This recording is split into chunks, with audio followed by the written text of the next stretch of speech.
A deadly danger loomed over one of the worlds because a ferocious dragon had descended. In the entire underworld, only one person could stand up to the ancient creature. He was one of the 12 princes of the underground world named Bei-Chi. To save the underground world, he cultivated for over 1,000,000 years and eventually subdued the great disaster. However, shortly after becoming the supreme ruler of the underground world and creating a military artifact, Prince Bei-Chi passed away. His former subordinates rebelled, and countless treasures and territories were divided. An unfamiliar girl struck up a conversation with the protagonist during his walk in the park and told him this story. She claimed that Prince Bei-Chi was the young man's ancestor, and now he had to accept the legacy. The protagonist's name was Lu Wu. He was in his early 20s, and he was a tall, handsome brunette. The stranger took offense when he called her a simple girl who had appeared out of nowhere. She claimed that she was almost as old as his ancestor. The girl's name was Bei Li, and her mission was to help Lu Wu inherit the prince's will, unite the underworld, become its supreme ruler, and take revenge on the traitors. She would be able to help fulfill this mission and become a loyal assistant to the future ruler. The young man, of course, did not believe a word she said and continued to tease her, saying that she was now only a few dozen people and would order horses to carry out the mission. A powerful blow to the gut followed these jokes, and the young man doubled over in pain.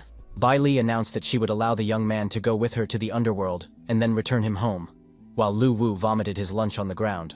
Out of nowhere, right in the middle of the park, a portal appeared. Following the girl who calmly entered the portal, Lu Wu, sitting on a bench, began to be sucked into the unknown underground world. Soon, the young man came to his senses, sitting on the ground and rubbing his head in an unfamiliar place. It turned out that all this was his domain, named after his ancestor Bei-Chi, and was the largest underground world.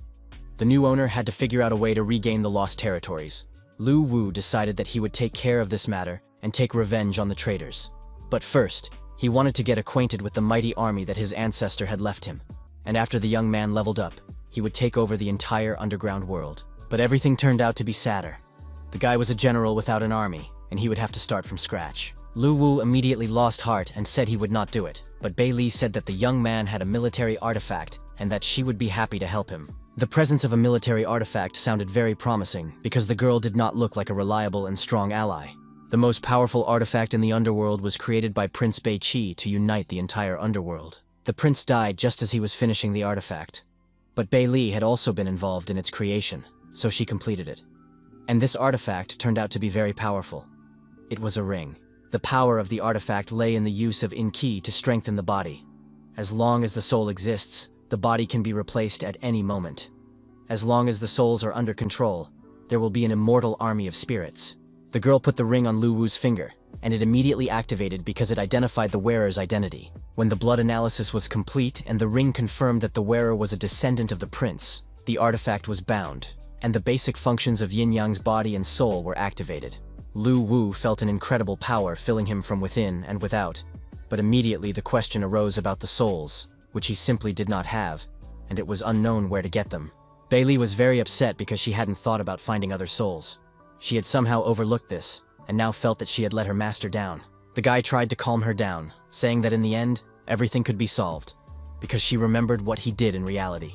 In his normal life, Lu Wu had unsuccessfully run his business, created a gaming website, and now decided to expand the artifact's functions and combine it with the game he had developed. While players were playing the game, they would be able to summon their souls, and as long as the game was popular, they would have a countless army of undead.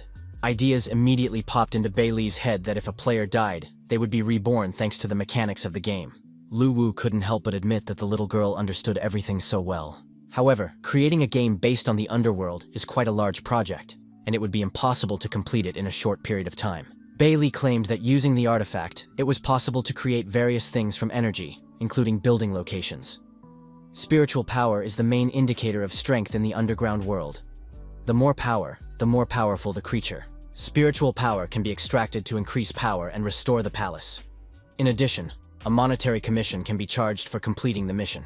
The heroes entered a huge hall that was completely empty except for 2 columns.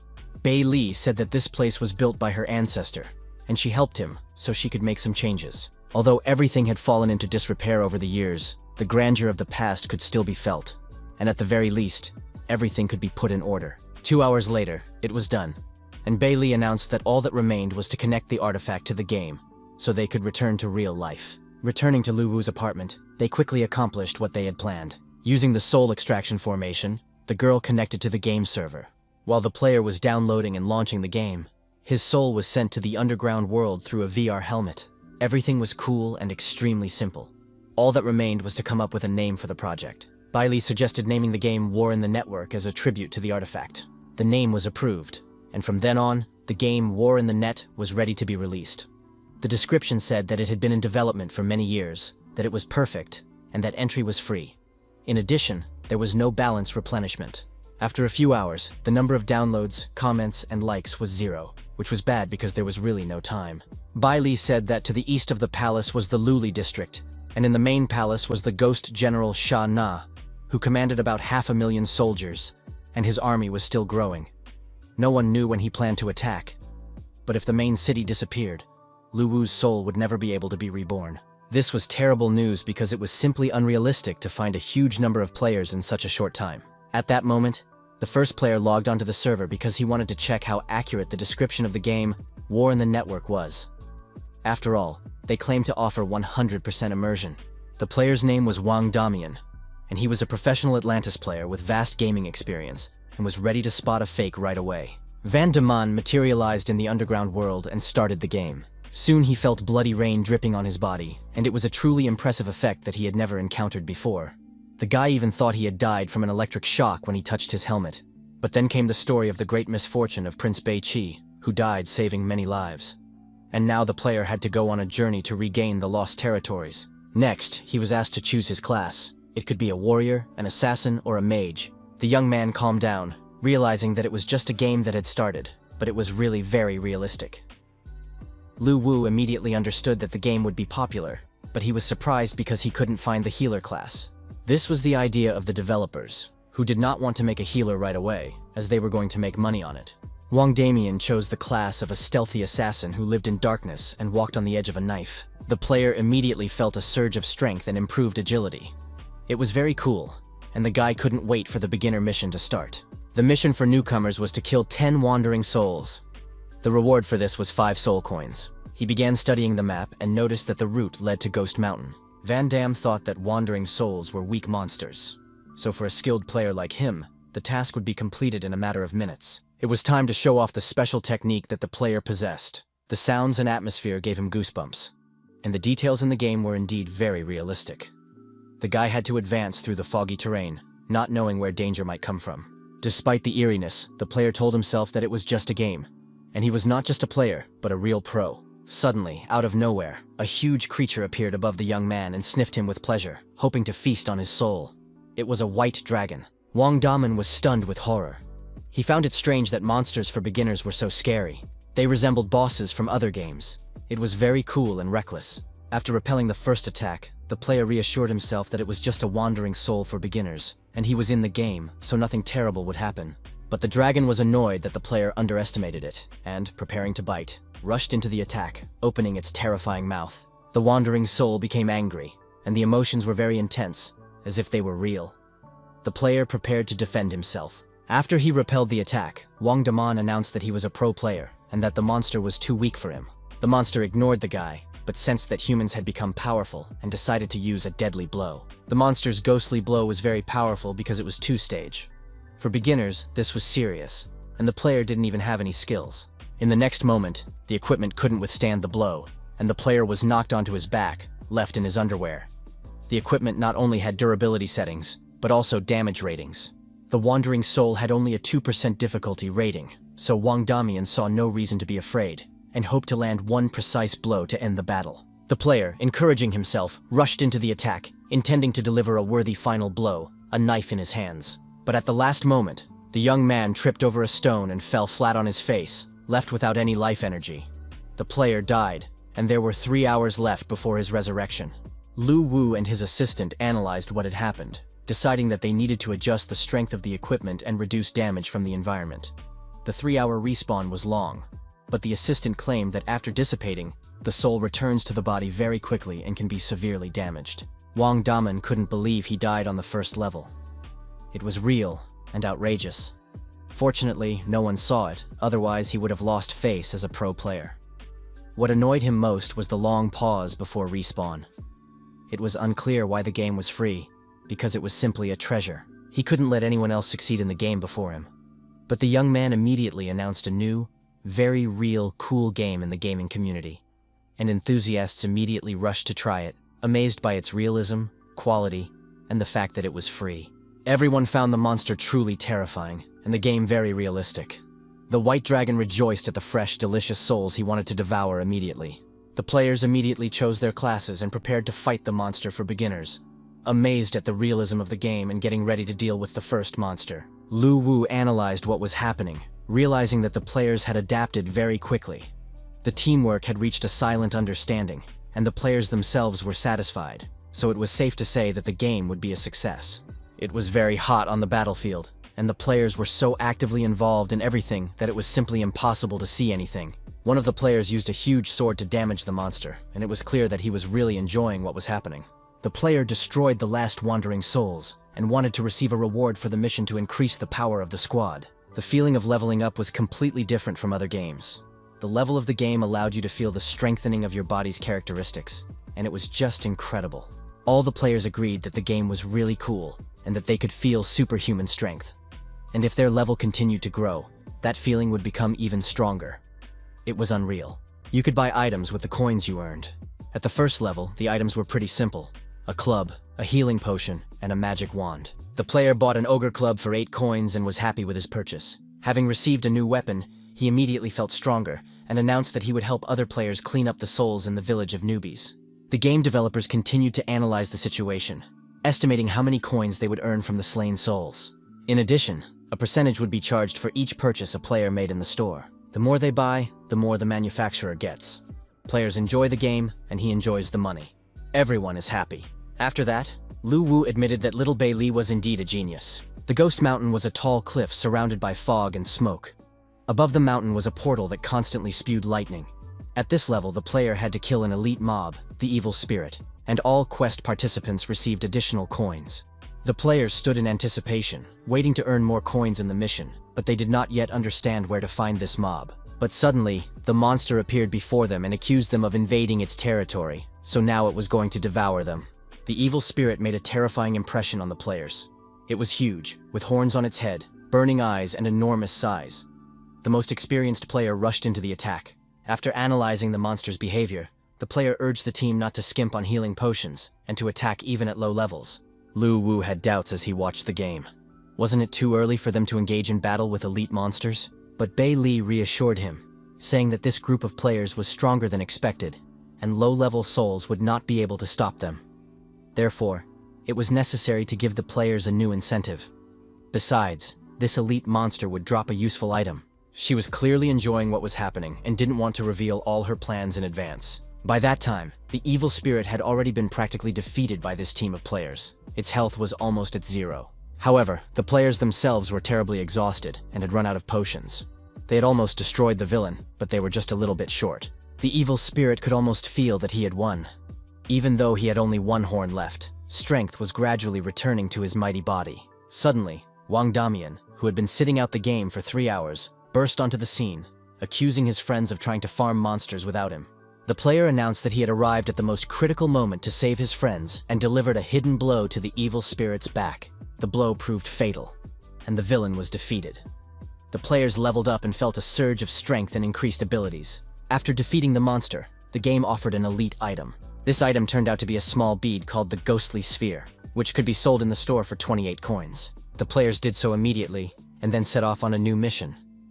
Lu Wu himself ate the bead, although he did not understand why it was necessary. The taste was rather strange, and then his body seemed to light up, and the guy felt warm and comfortable.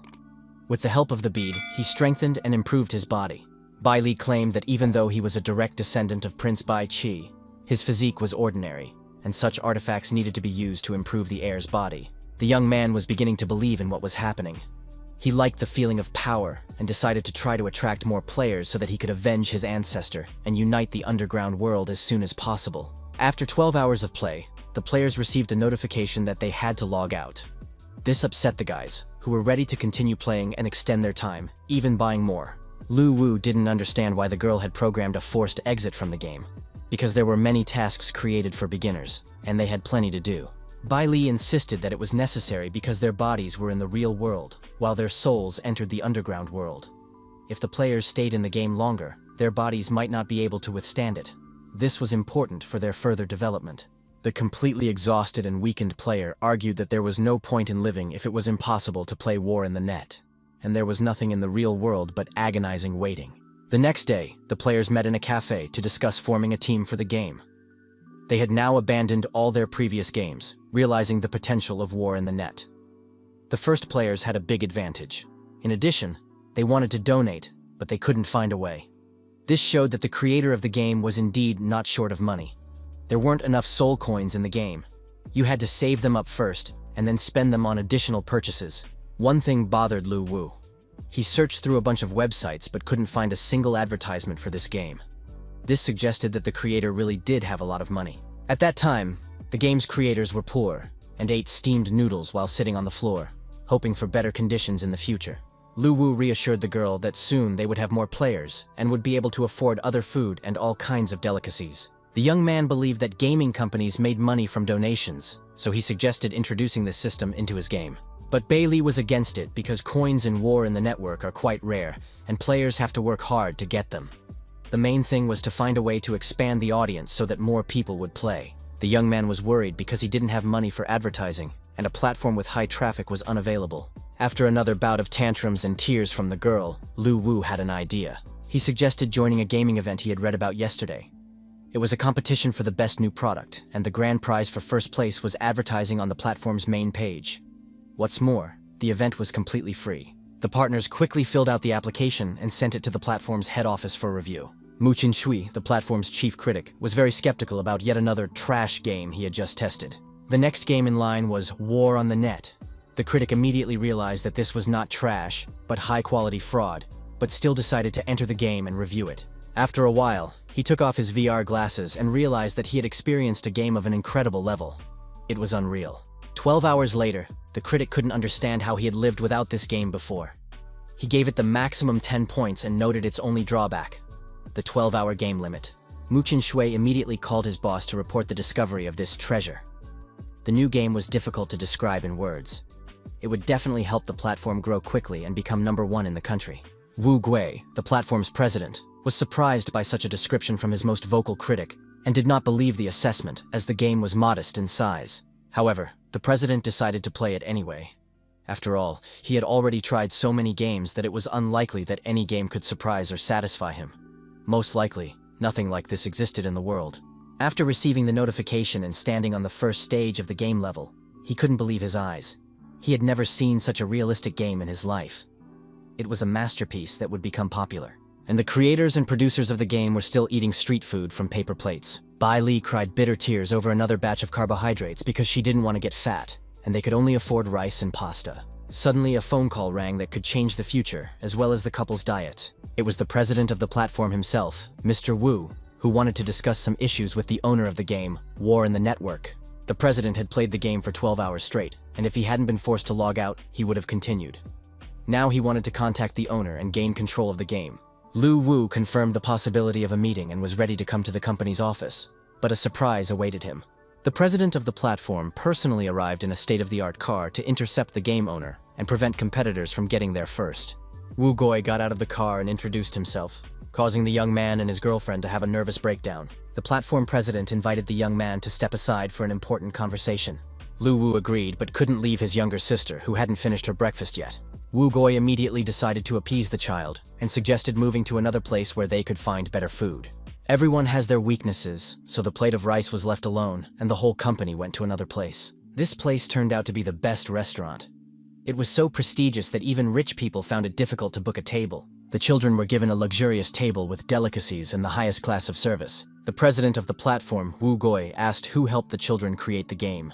Of course, the young man could not tell the truth that he had simply used the artifact and instantly created the game. The president tried hard to find out the secret, but realizing that he should not intrude on internal secrets, he suggested drinking and telling the truth. He appreciated the game and liked it very much. The president wanted to buy it. Lu Wu understood that from the very beginning, the president would only be interested in buying the game, so he refused to sell it, explaining that the development required a lot of effort from the team, and they did not plan to sell it. President Wu was not greedy, but smart and pragmatic, so he immediately offered 10 billion. The young man's jaw dropped when he realized the magnitude of the sum. The bidding continued, and soon the amount was tripled. But the young man continued to insist that the team was not going to sell the game, because love and dreams are priceless. The president was upset by this turn of events. He did not expect that such a young guy could not be persuaded with money. But the guy turned out to be mature and far-sighted, far ahead of his peers. Then Wu offered to pay 100 million a year if the game was published only on his platform. The young man understood that the offer was very tempting, but he had promised Bei Li to avenge his ancestor and unite the world, so the number of players was crucial for him. If he accepted Wu Gui's offer, the growth of the audience would be limited. Therefore, Lu Wu rejected the offer but agreed to cooperate with the platform for 2 months on the condition that the game would be featured on the main page. The president was shocked by the guy's business approach. It was more difficult to deal with him because he took the initiative in negotiations. However, Wu Gui was confident that the game would be a hit, and regardless of the results of the competition, he offered a bonus. A graphics demonstration, which was the most expensive method of promotion and guaranteed to attract many new players. Lu Wu liked the offer, as the graphics demonstration was indeed an excellent method. Thus, the agreement was approved, and the men raised their glasses to a successful collaboration. After Bei Li had eaten her fill, it was decided to return to Lu Wu's apartment and continue working on the game. Previously, the prince had commanded 3 ghost kings and 10 ghost generals. After his death, the world was divided into 13 regions. Their territory was in the east, and the nearest one belonged to the ghostly general Sha Na. This general was a terrifying monster, capable of invading at any moment once the main city fell. The young man suggested striking first, and making the return of the territory from Sha Na's hands the primary mission. The young man also suggested that the minimum level for starting the main mission should be 15. Otherwise, the players would not be able to cope even with the ghost soldiers, let alone form a large-scale fighting force. Of course, NPCs can significantly improve the quality of the game. They are easy to create with an artifact, but how can NPCs be given intelligence so that they can act autonomously? Bei Li took on this task. She believed that the underground world was a place for living beings. It was possible to search for those who were born in the underground world and had not yet developed spiritual intelligence, and then use an artifact to reorganize their souls and give them new memories. After death, creatures would be randomly reborn in the underworld, and players could receive quests to find newborn souls and turn them into NPCs. The more such creatures there were, the greater the power. Collecting souls became a permanent task. It was necessary to find the initial souls born in random places and sell them in the store for 100 coins. Lu Wu used the artifact and made sure that the charm of the game was reflected in the computer graphics, attracting the attention of players. Bei Li suggested making a high-quality trailer that would shock players. The young man already had an idea and reassured his partner, saying that they did not need to hire a professional team and spend money on creating graphics. The world, from rivers and mountain peaks to flowers, was realistic. They just needed to use the artifact. Lu Wu used the artifact to gather and restore the former glory. The game's graphics were completely updated before our eyes and became perfect, attracting the attention of all players. After creating the real world of the game, it was time to focus on the main character. Soon, Lu Wu presented Prince Bei Qi in all his glory. A huge, muscular, handsome man with skulls, horns, and weapons. In short, with all the usual triggers. Bei Li was delighted with how quickly her partner had learned to control the artifact, and was amazed at the coincidence of the prince's appearance. However, the form could not last long, and it was time to take action. The army and a huge number of monsters were already approaching. The huge black dragon addressed Prince Bei Qi, believing that he was incapable of protecting the people and was going to destroy all the inhabitants. The prince replied that he was not afraid of empty words, and if the dragon wanted to fight, let him come against him. The warriors and soldiers were ready to follow their leader and win the battle. After the battle, the entire underground world was littered with mountains of corpses, over which ghostly soldiers rejoiced. Their leader, the ghost prince Bei Qi, declared that he was bored as he was dealing with trifles. The black dragon admitted that he had underestimated his opponent, and that Bei Qi deserved the title of prince. However, the dragon had already exhausted his strength, and the battle was not yet over. He decided to destroy Bei Qi. The dragon opened its mouth, and a powerful stream of fire rained down on the prince, who ignored the flames and remained standing. The prince was ready to sacrifice himself, knowing that he could not defeat the dragon. He wanted the underground world to belong to its inhabitants. A huge explosion took both opponents away. The ghostly souls realized they had won, but the prince was no longer with them, and they did not know whom to serve now. Soon their attention was drawn to the sounds of a baby crying, echoing throughout the underground world. They found a small newborn with a soul that had just come into being. The prince was dead. "Long live the new prince," announced one of the ghosts, and lifted the baby in his arms, showing him to the other warriors. An important meeting organized by President Wu Gui was taking place at the platform's headquarters. Suddenly, the meeting was interrupted. Critic Mu Qin-shui was a little late. He had been invited to the meeting by the president himself, even though he was a low-level manager and did not usually participate in such meetings. After all, it was Critic Mu who discovered the game War in the Network. Everyone present was told about the new game and given VR headsets. The president asked the critic to show the game trailer. Mu Qin-shui had already downloaded the video, and the platform managers were able to evaluate the game. The reaction was simply incredible, from tears of happiness, joy, and emotion to cries of delight. The only desire that arose after viewing was to play the full version as soon as possible. Lu Wu received a phone call from manager Wu Gui, who did not expect the trailer to be ready so quickly. He said that the game had shocked everyone at the company. The graphics and sound effects were top-notch, but one thing was missing to make it perfect. He was referring to the atmospheric music that could be created by adding a high-quality soundtrack. Bailey agreed that they had indeed missed this point, and now needed to add some good music. But how could they do that if they weren't musicians? After all, creating thematic music would require hiring composers and paying a lot of money. Wu Gui didn't see a problem with this. The developers just needed to find a lyricist and a performer who could compose a beautiful soundtrack. Lu Wu decided it would be better to let players evaluate the game without music. That way they could play impartially and give an objective assessment. The platform president really liked this point of view because, from a realism standpoint, there really shouldn't be any music in the game. To make it feel like you're in an underground world, Wu Gui remembered that he wanted to show the guy the results of the game ratings. As a result, the game War in the Net received the maximum number of points and now occupied first place.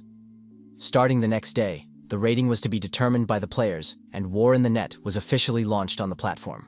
Lu Wu realized that it was time to create the first NPC, since the game would be officially presented and players would start rating it. Bailey recommended creating an NPC guide for beginners. Players could add their own thoughts and habits to it to enrich the game.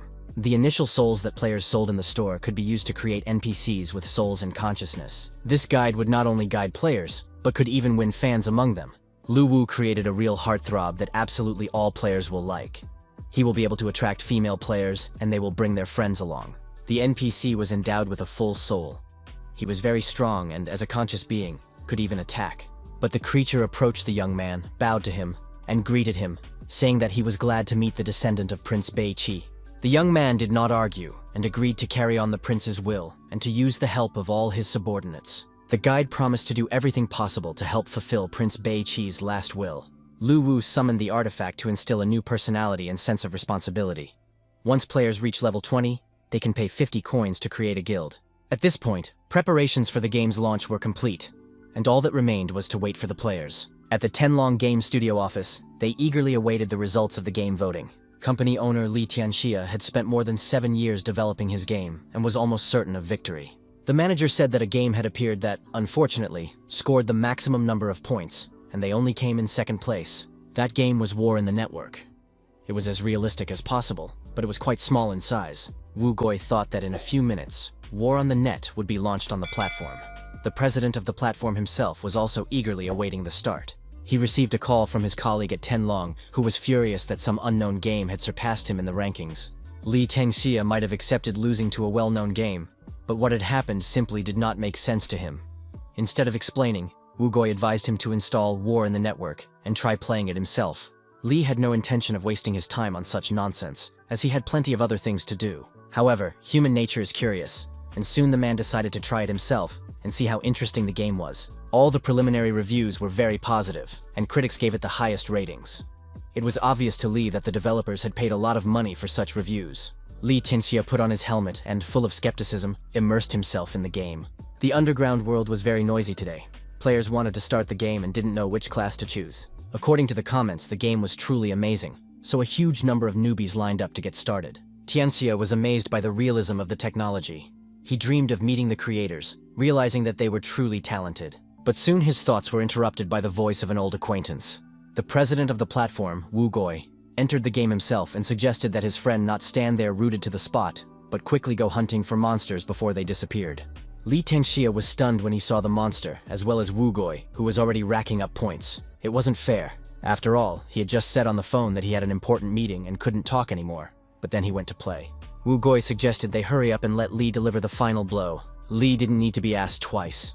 He drew his sword and rushed towards the monstrous creature, intending to destroy it and earn points. But at the last moment, the player was knocked back by a shield before he could deliver the final blow. A complete stranger with an axe in his hand smashed the monster's head, delivering the final blow. It was just a nightmare. No one had ever treated a player so despicably before. He realized that in this game, you had to act quickly and decisively. But before he could do anything, another player's sharp knife slit his throat. The game announced that he had been killed in the process, and now the resurrection and cooldown had begun. Li Tianxia was amazed by the game, even though he was an experienced developer himself. He also realized that not only he, but also Wu had been kicked out of the game in the same way. The number of players was growing rapidly and breaking all records. Moreover, even after dying in the game, some people still waited for resurrection and did not leave completely.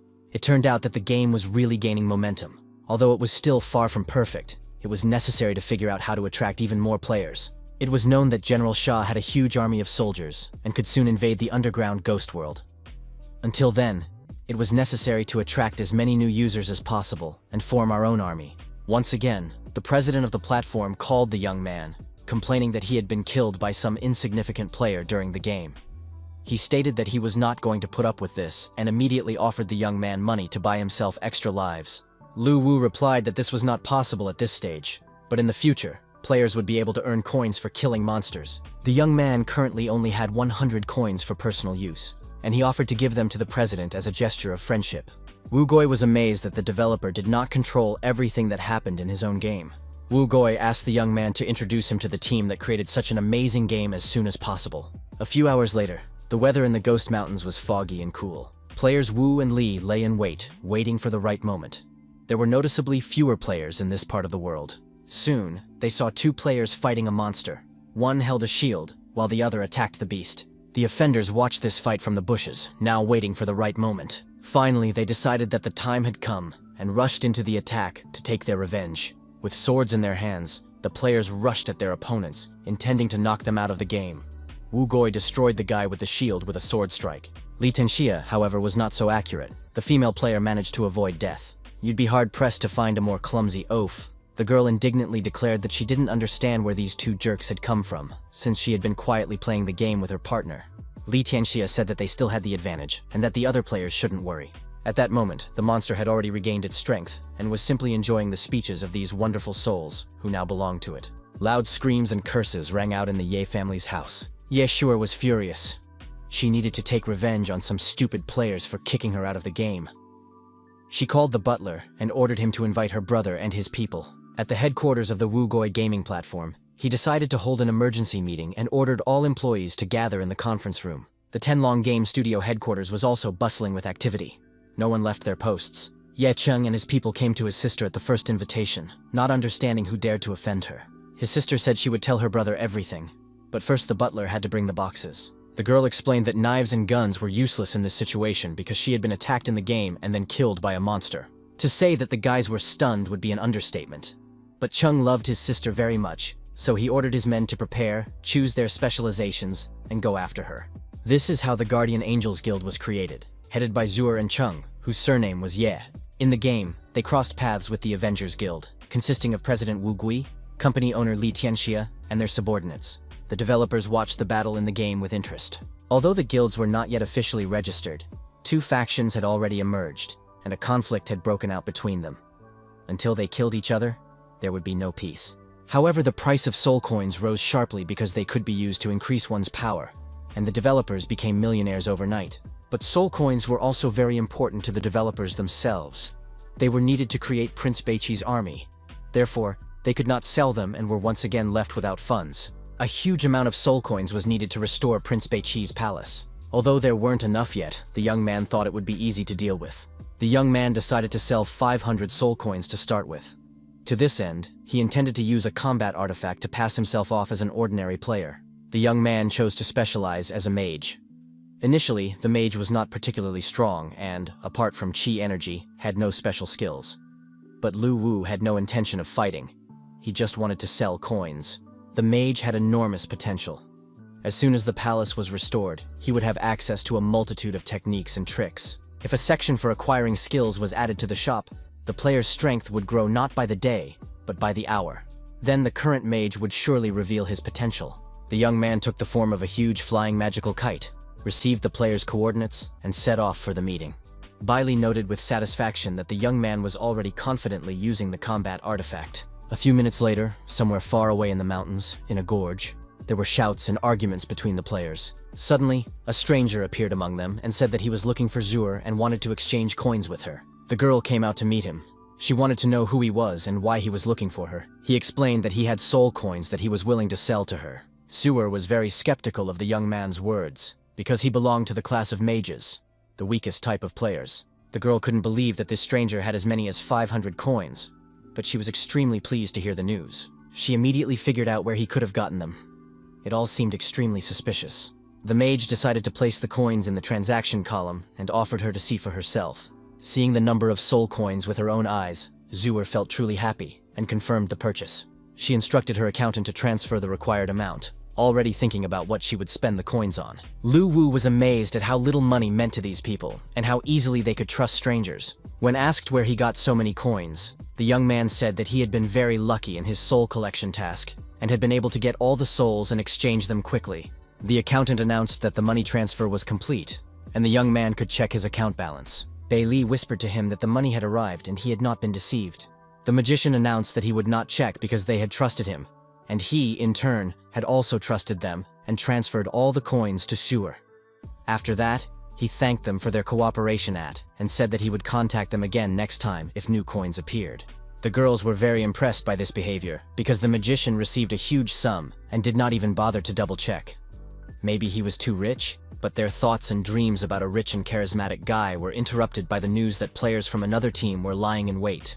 These were not representatives of the Avengers Guild, but elite mobs. The elite mobs were demons on wolves.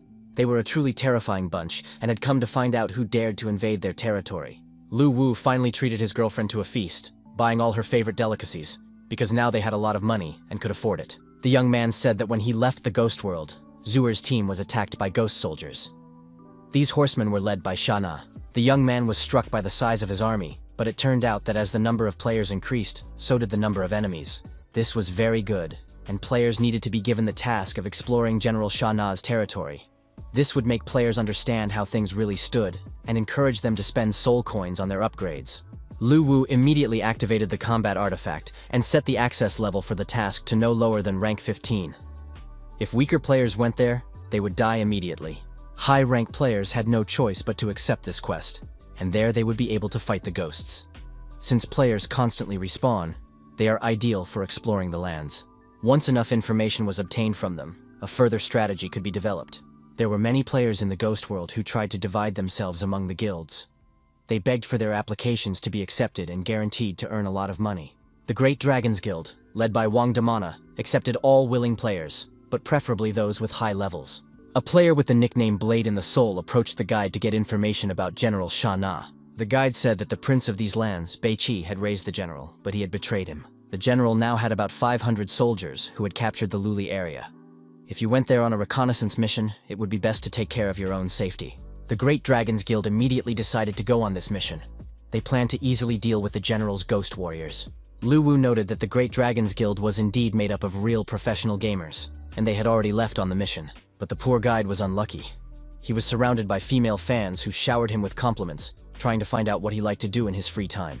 It's great that the guide is so popular, but it's time to create a new NPC who will be a mysterious merchant wandering the lands of Beiqi.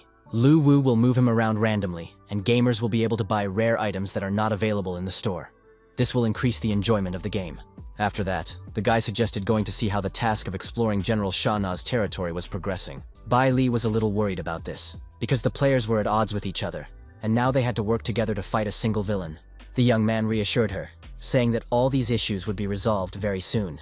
A camp of demonic horsemen had been set up at the junction of the Luli and Hades regions. Several players used stealth techniques to conduct reconnaissance and discovered that there were a huge number of soldiers inside the camp. Alone, the humans would not be able to defeat them. At that time, another guild that had appeared in the area was behaving very noisily, attracting the attention of the demon soldiers.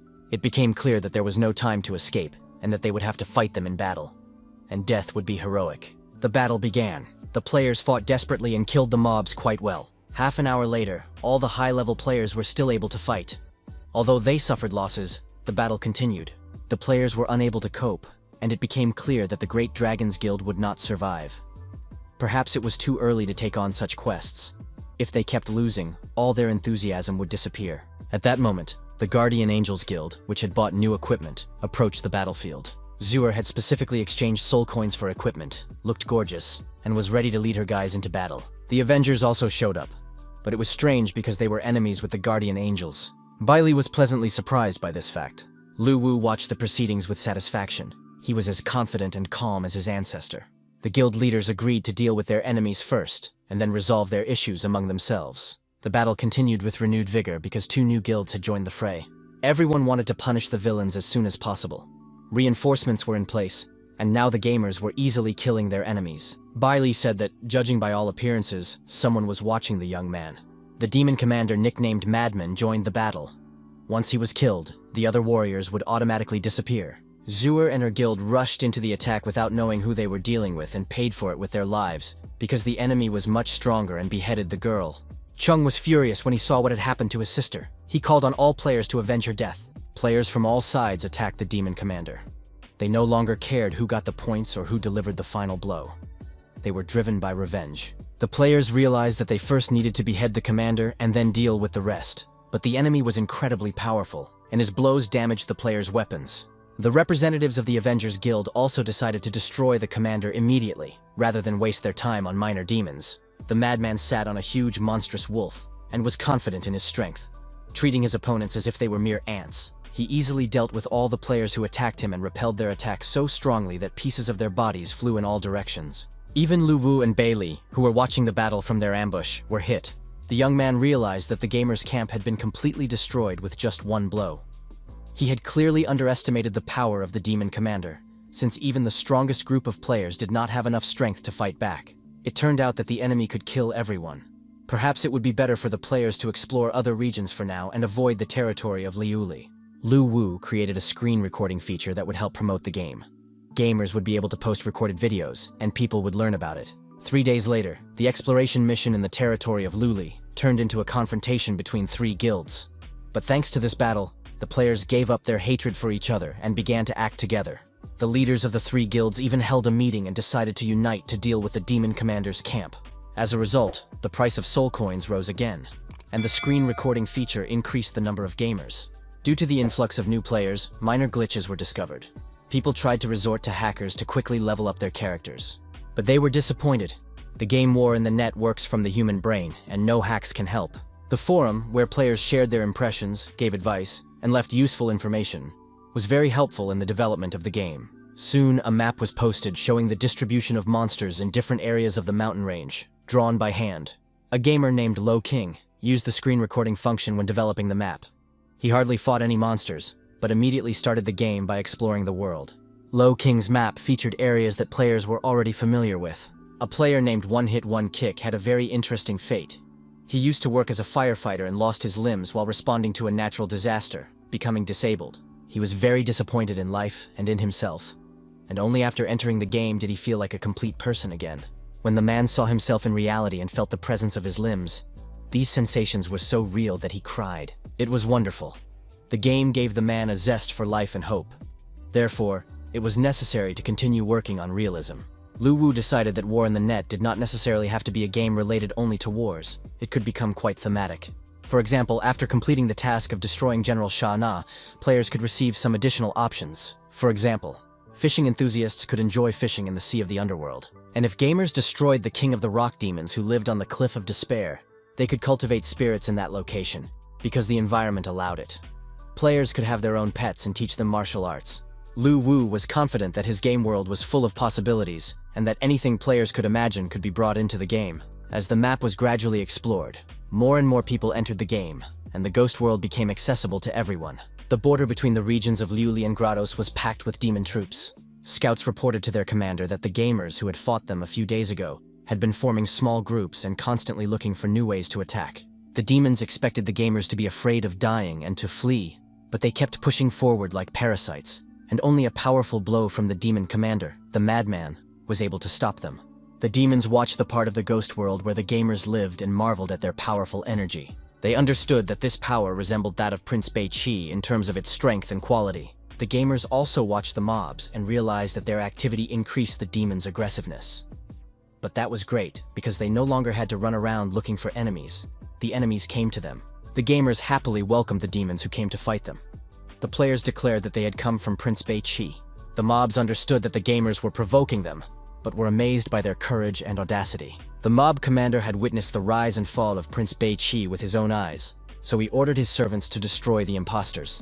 A battle began between the players and the demons. Bei-Li was very worried. She watched the dynamics of the game and noticed that the commander of the ghost soldiers had gone on the offensive, and the players were constantly dying. Lu Wu said that everything was part of his plan, and there was no need to worry. The battle continued desperately, and even the mob commander Mad joined the attack. The demons reported to their commander that they had already gotten rid of all the gamers, who turned out to be ordinary weaklings, and now planned to go to the abandoned city of Hades.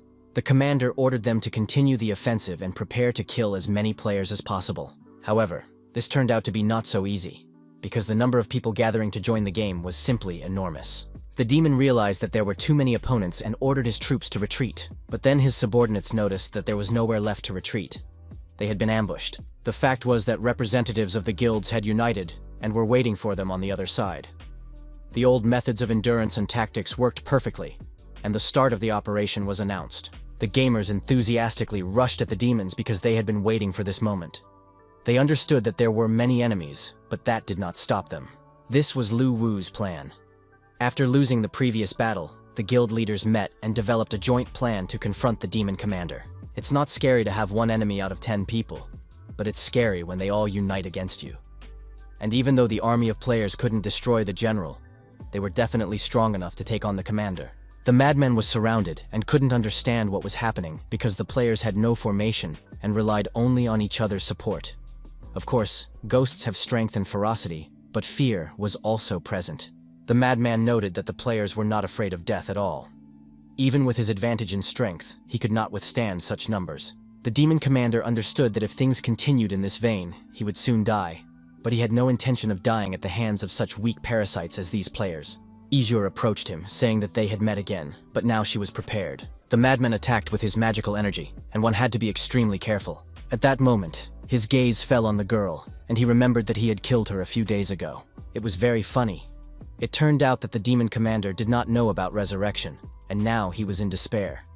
The players were not afraid of death, because in 3 hours, they could be resurrected. The players already felt their power and tried not to pressurize, but on the contrary, to enjoy the battle and gain experience. The madman directed powerful energy from his eye, trying to harm the people in any way he could.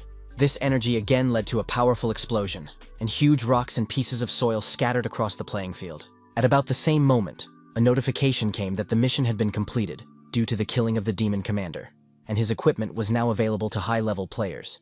In addition, an accessory from the set of runic artifacts could be sold for 500 soul coins. The demon commander's equipment was immediately analyzed for value.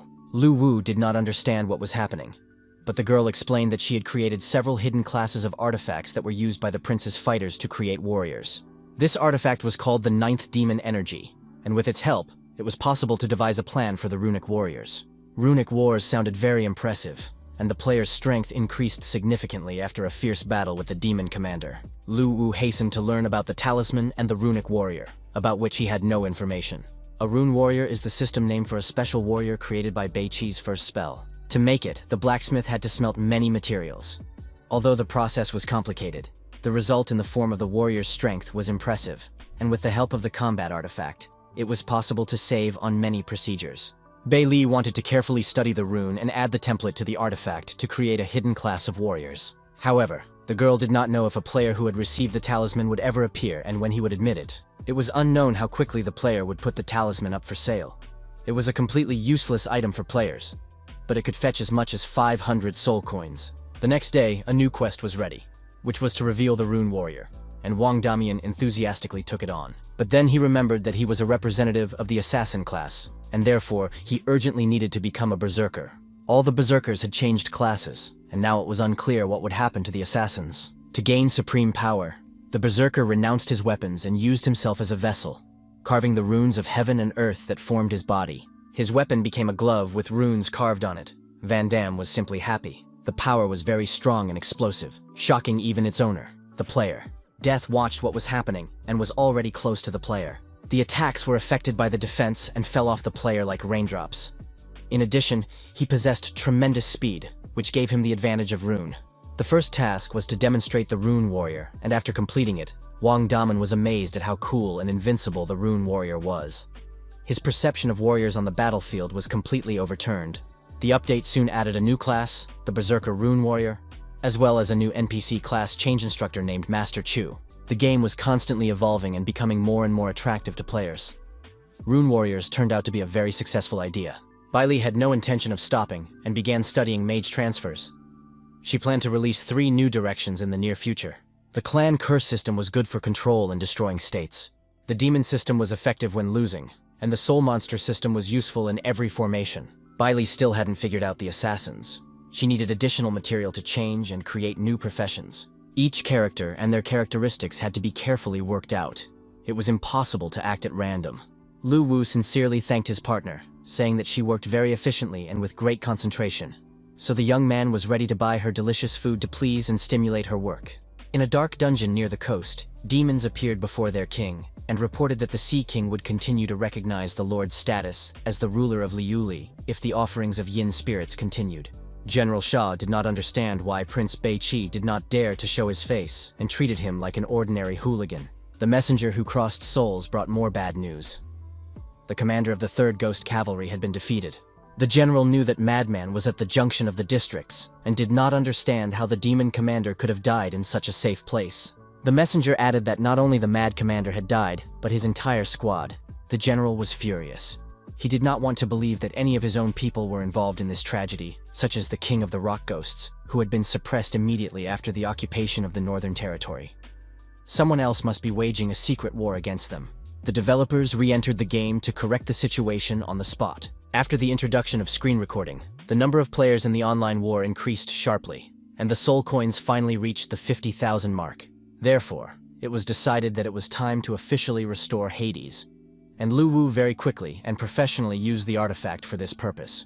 Everything went wonderfully, and the reconstruction of the mansion was a success. The design was wonderful, and a repository of Buddhist canons appeared in the temple. The repository contained all the cultivation techniques and combat skills that Prince Beiqi had collected throughout his life. Soon the repository will be available to players, and since this place was intended for cultivation, it was decided to name it the Cultivation Pavilion. Lu Wu suddenly felt the energy flowing out of his artifact. The creation of the Cultivation Pavilion began. The combat artifact and all the traditions of the original repository were preserved and observed, but transformed into a more convenient and suitable place. In other words, the Cultivation Pavilion became a kind of artifact itself. The humanoid phantoms were combat artifacts that turned everything into something convenient for players to use. All you had to do was click on the image to see a detailed description of the skill and a demonstration of it. It was very convenient, but expensive, so gamers would have to leave a lot of soul coins in the Cultivation Pavilion to learn something. Bai Li confirmed that without reaching a certain level, even with the necessary amount of coins, it was impossible to get in. After that, Lu Wu decided to carry out another renovation of the Cultivation Pavilion.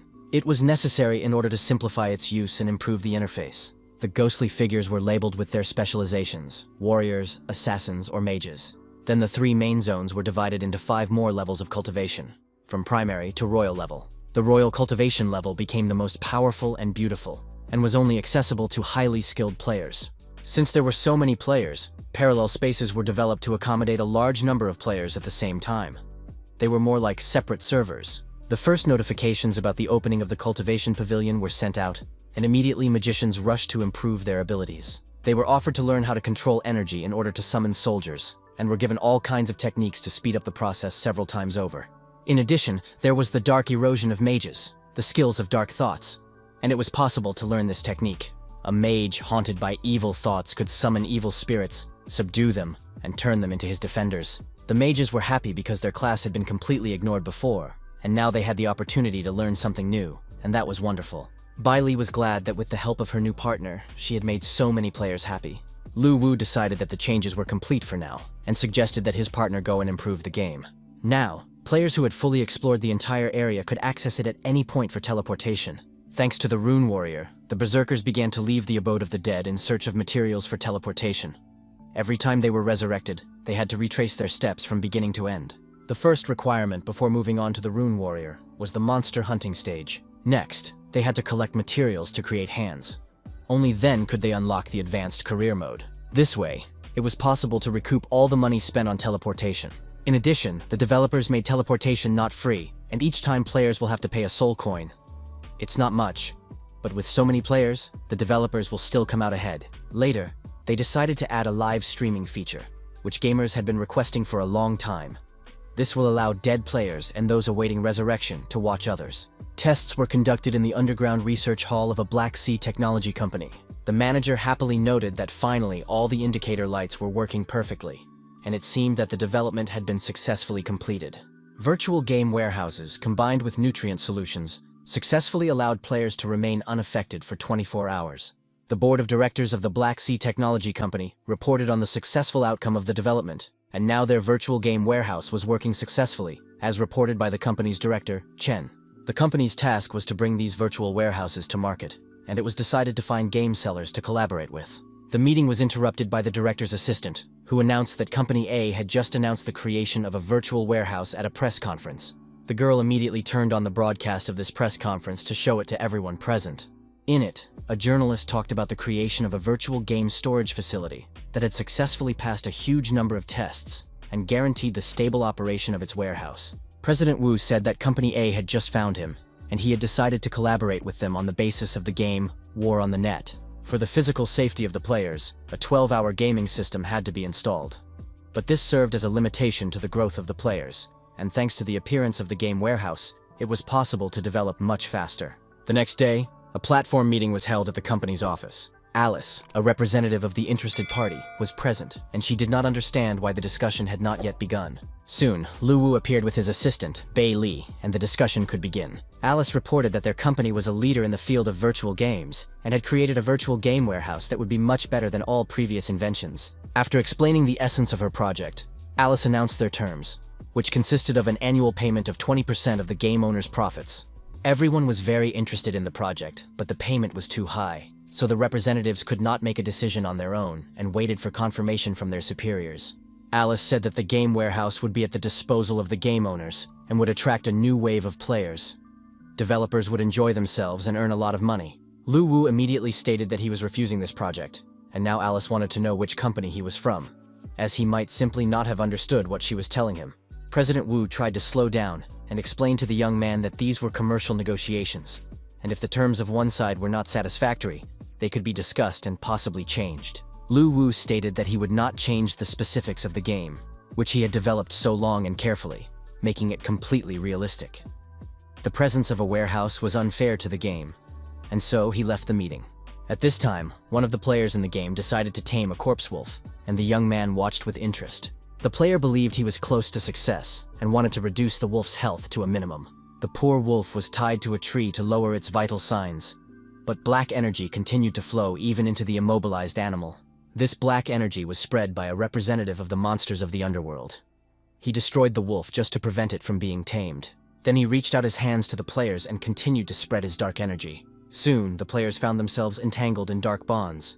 The players themselves, as well as their weapons. This dark mist prevented them from breaking free, and soon the players turned into puppets caught in a trap. After that, the unfamiliar demon addressed the players, saying that now he would ask questions, and they were obliged to answer. The demon was interested in where the players came from and why the ghost commander had died. The gamer guessed that he was facing General Sha Na and demanded that his bonds be loosened because he couldn't breathe. The player did not understand why a simple mob had such power, and insisted that the players were not afraid of him, and demanded to be released so they could fight him one-on-one. The gamers threatened that if the ghost killed them, they would definitely take revenge when they became stronger again.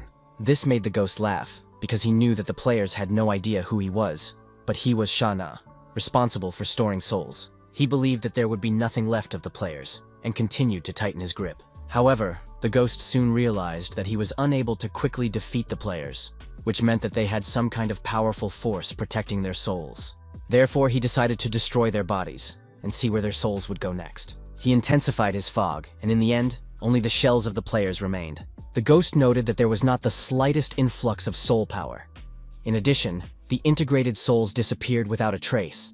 This did not correspond to any laws, because after the death of a creature, the soul begins to rotate. The power slips away and merges with the rest of the world. But the current situation was completely different. The players noticed a stranger standing in the distance.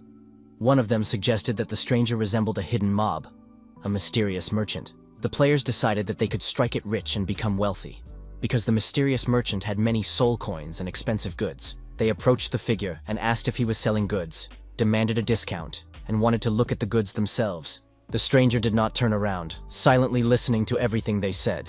Then he turned to the players and asked if they knew the details of the ghost commander's death. The players did not like the smell coming from the stranger at all, but they thought that he simply possessed some unknown technique and did not pay attention to the black mist that began to envelop them.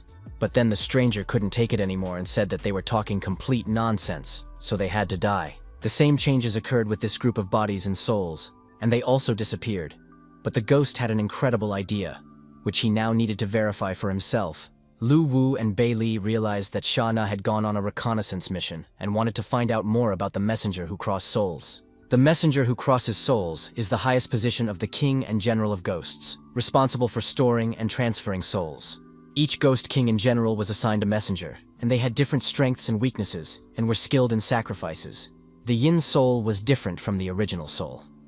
It was similar to a material, and could be used to create weapons and equipment. It turned out that the ghost king in general did not have much influence, and all the power was in the soul, which was almost impossible to kill.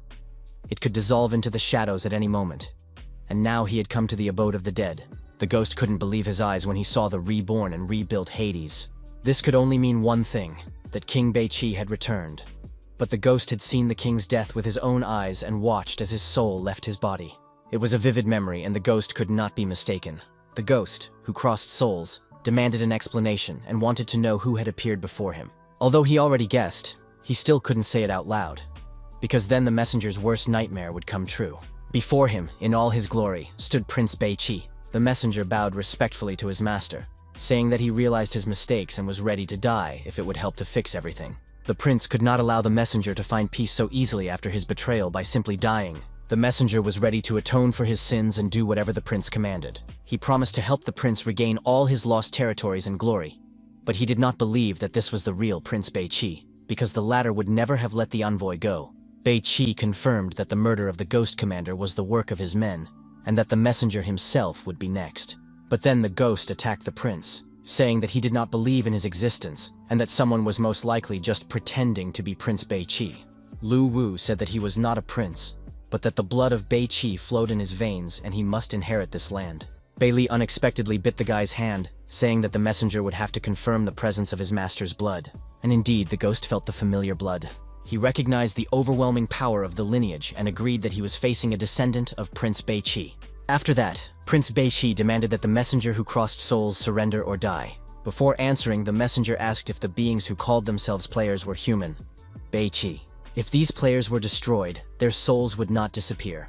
The person who created them had mastered the law of reincarnation, and the messenger realized that he was facing a very powerful being, for even Prince Bei-Chi did not possess such power. The young man's patience was running out, and he asked one last time what choice the messenger would make. The ghost knelt and said that Du Yan's subject welcomed his new master and would be loyal to him, just as he had once been loyal to Prince Bei-Chi. Dark forces were gathering on the coast of the sea in the Luli area. The ghost returned from reconnaissance and reported to the general. He found the remains of a tree demon in the camp and believed that it was he who, together with his people, had decided to encroach on this area and move General Sha Na. The general sent a messenger to the Sea King to confirm his agreement to make sacrifices, but it was necessary to simply wait until the general broke through the Ghost King's kingdom and captured the northern territory. Lu Wu, sitting at home, came up with new game bonuses to appease players who were asking for a new game platform to be launched, but this was not possible at the time. At this time, gamers in the game made their way into the general's territory and began a live broadcast. The Sea King began to emerge from the sea, calling General Sha Na to battle. The players were amazed by the mere sight of the Sea King, Poseidon. Poseidon really did look impressive, and the players hoped to just stand aside and watch a real battle between mobs. Poseidon continued to shout at the top of his lungs, calling on General Sha Na to come out and respond. The general personally appeared before the Sea King, not understanding why he was making such a fuss and what he wanted. The huge, ferocious general demanded that the Sea King not get carried away. The situation was such that the villains themselves were confused and did not understand what was going on between them and why they were so fierce towards each other, while someone else was just pitting them against each other. The general accused Poseidon of invading his territory without permission and daring to look him in the face. Poseidon called the general a nobody compared to Prince Bei-Chi. The general promised to roast the Sea King and get rid of all his assistants. Poseidon warned that it was impossible to refuse his offer and was ready for battle. The general did not understand why the messenger did not confirm that Poseidon's terms had been accepted. A misunderstanding arose. The general tried to explain himself to the Sea King, but the latter no longer wanted to listen to him. The opponents came face to face, radiating hatred for each other, and it was clear that the battle would be epic. The general tried to say that he had not rejected Poseidon's offer and was ready to sacrifice souls to him every year, but that there was no need to pressure him. Poseidon thought the general was mocking him and refused to listen to any more excuses. The opponents used all their strength and skills to harm each other, and soon General Sha Na admitted that Poseidon was much stronger. Poseidon once again said that the enemy should not hide behind messengers, because they had refused his offer. The general realized that the envoy Du Yan had turned against him and deliberately conveyed the wrong answer. The general acknowledged the envoy's disobedience and asked Poseidon not to quarrel, explaining that he was now personally willing to pay souls annually. Poseidon accepted this answer, but demanded that the souls be destroyed, because the king of the sea remembered how weak the general had been during the lifetime of Prince Bei-Chi. Barely restraining himself from insults, the general confirmed that he accepted the Sea King's proposal. To say that the general was angry would be an understatement. He promised to destroy the messenger and ensure that he would never be reborn. Lu Wu used the messenger to pit the villains against each other, hoping that they would at least maim each other. But it turned out that the general was much weaker than the Sea King, and was even willing to humiliate himself in order to survive. Bei-Chi confirmed that Poseidon was very powerful, and he fought Prince Bei-Chi several times. Of course, the prince was far superior to the Sea King, because he had simply crushed him to the ground several times. Poseidon is very powerful, but he lives in the sea and can only be considered the ruler of a certain area, so he is not able to rule over other lands. Even if he easily defeats the general, he will not dominate the lands, but only the sea area. And in the sea area, there is also the False Sea. The main ruler of the False Sea was Banji. He is so powerful that, according to rumors, even the prince did not consider him an equal opponent. It was decided to wait until the Luli region was captured, and then form a naval fleet. Otherwise, if Poseidon went, there would be nothing to oppose him. Bei-Chi was also ready to think about it. But later, because now she was dealing with the library, where she found many amazing drawings, including the design of the ghost ship. This ship had lived at the bottom of the sea for many years and was capable of absorbing only the spiritual materials of heaven and earth. It transformed souls and evolved them. Even if the ship was completely destroyed, it could be restored by absorbing a large amount of spiritual materials. This was very convenient for gamers. When the time comes, it will be possible to create the original ghost ship according to the blueprints and sell it to the player, who will then upgrade the ship themselves. The project is very expensive. It will require 500,000 coins, because many items in the library are filled with the power of the soul, and additional energy is needed to repair them. After hearing this, Lu Wu suggested opening an auction house to make it easier for players to find the items they need in the search engine, as well as to sell unnecessary attributes. The girl really liked the idea, and after working through the night, she found the killer's direction of movement. A relic of the Sun Clan's ancestral curse, found by a player. The weapon looked worn, but it was a clan relic and the killer's main attribute. The Sun Clan of the ancestral curse was once a powerful race in the lands of Bei-Chi, and, according to rumors, was connected to hell. Each of their people was a natural-born killer capable of summoning demons. This clan killed indiscriminately, harmed ordinary people in the underworld, and openly insulted the prince, but was then suppressed by the army led by the prince and has since disappeared from these lands. Bei Li bought an old worn knife from one of the players, and now she had to go to hell to post an announcement and then show the killer. An announcement appeared on the server about the damned who rejected religion, possessed deadly power, and could summon demons. Their weapon was a dagger. To become cursed, a player had to reach level 30 and possess the assassin class. It was possible to summon the Night Ripper, who became a guardian for half an hour, increasing damage. The next path to hell is number 2. Abby, a huge, powerful ghost assassin. The player could summon Abby and gain the ability to fly for a minute, as well as choose a specific area as the main target for attack. The last path of hell was the wise Hosheng, who could be summoned for a minute, and was capable of inflicting enormous damage on the selected target. A practitioner of the curse could master 18 demonic forms in the realm of hell, each of which had a different level of difficulty and malice. New requirements for changing professions were introduced. One of them was a Scarlet Essence. The minimum level of an assassin player had to be at least 30, and after accepting the task of changing professions, it was necessary to kill any monsters, including players, and collect a huge amount of blood essence to open the path to hell. Sources of cursed power were also developed. It was necessary to find them all and give them to a mob that could engrave the curse, after which the second stage was completed. The developers racked their brains over new options. Apart from the Night Ripper, assassin players were indifferent to other methods of advancement. At this stage, the profession change feature was already in full swing, while hidden features remained on the sidelines. There was a need to repair the Spirit Room, a place used by Prince Bei Qi to store defeated enemy generals and their souls. It was a huge sacrificial building. Among these heroic spirits were several very talented warriors, and their legacy could be completely absorbed by a combat artifact. Several random quests could be launched. After completing them, the player would receive the power of inheritance. At the headquarters of the Black Sea Technology Company, another meeting was held to develop a promotion strategy. The secretary reported that, according to news from the platform, the most powerful game developer had not accepted the company's terms. Perhaps this company would be able to cooperate with Black Sea and finally use their warehouses. The game War on the Net was again short of coins. The opportunity to earn them was great, but consumption was also enormous. Therefore, many game features needed to be expanded, and there were still not enough coins. Suddenly, there was a phone call from Director Chen, who hoped that his virtual game warehouse could collaborate with the game. Director Chen confirmed that the promotion with his company was mutually beneficial, and that there would be no fee for its use. The company was ready to pre-install the game as built-in software, with no special download required. Lu Wu agreed to work under these conditions, realizing that the virtual game warehouse contributes to the stability and growth of players, and could be a good way to promote the game. At this time, one of the popular players fell into a pit, the difficult tomb of Bai Mei. The player fell in and turned on the broadcast. Bai Mei is a type of spirit beast unique to the land of Bei Qi. The name meant, a very desirable and noble creature. When the life of this creature comes to an end, it seeks a secluded place to leave its life legacy. A berserker named Sun Qi found himself in a desperate situation. There were only smooth walls around him, and he couldn't get out. He even tried to kill himself, but the green light penetrating through the walls healed his wounds every time. Lu Wu, using the nickname Super VIP, wrote to the player, telling him not to waste his strength and to follow his advice. The player decided to take advantage of the help, as he had already run out of ideas. Sun Tzu cut his arm with a sharp sword, and bright red blood gushed out in a powerful stream. While the wounds were healing, the player put his hand against the stone wall. His palm seemed to stick to it, and the wall began to suck out the blood. The player realized that he could finally die. Suddenly, the ghost of the deer appeared in the grave where the player had fallen and saturated him with life energy. His health points rose again. A notification informed him that the player Sun Tzu had received a new specialization, Bai Mei.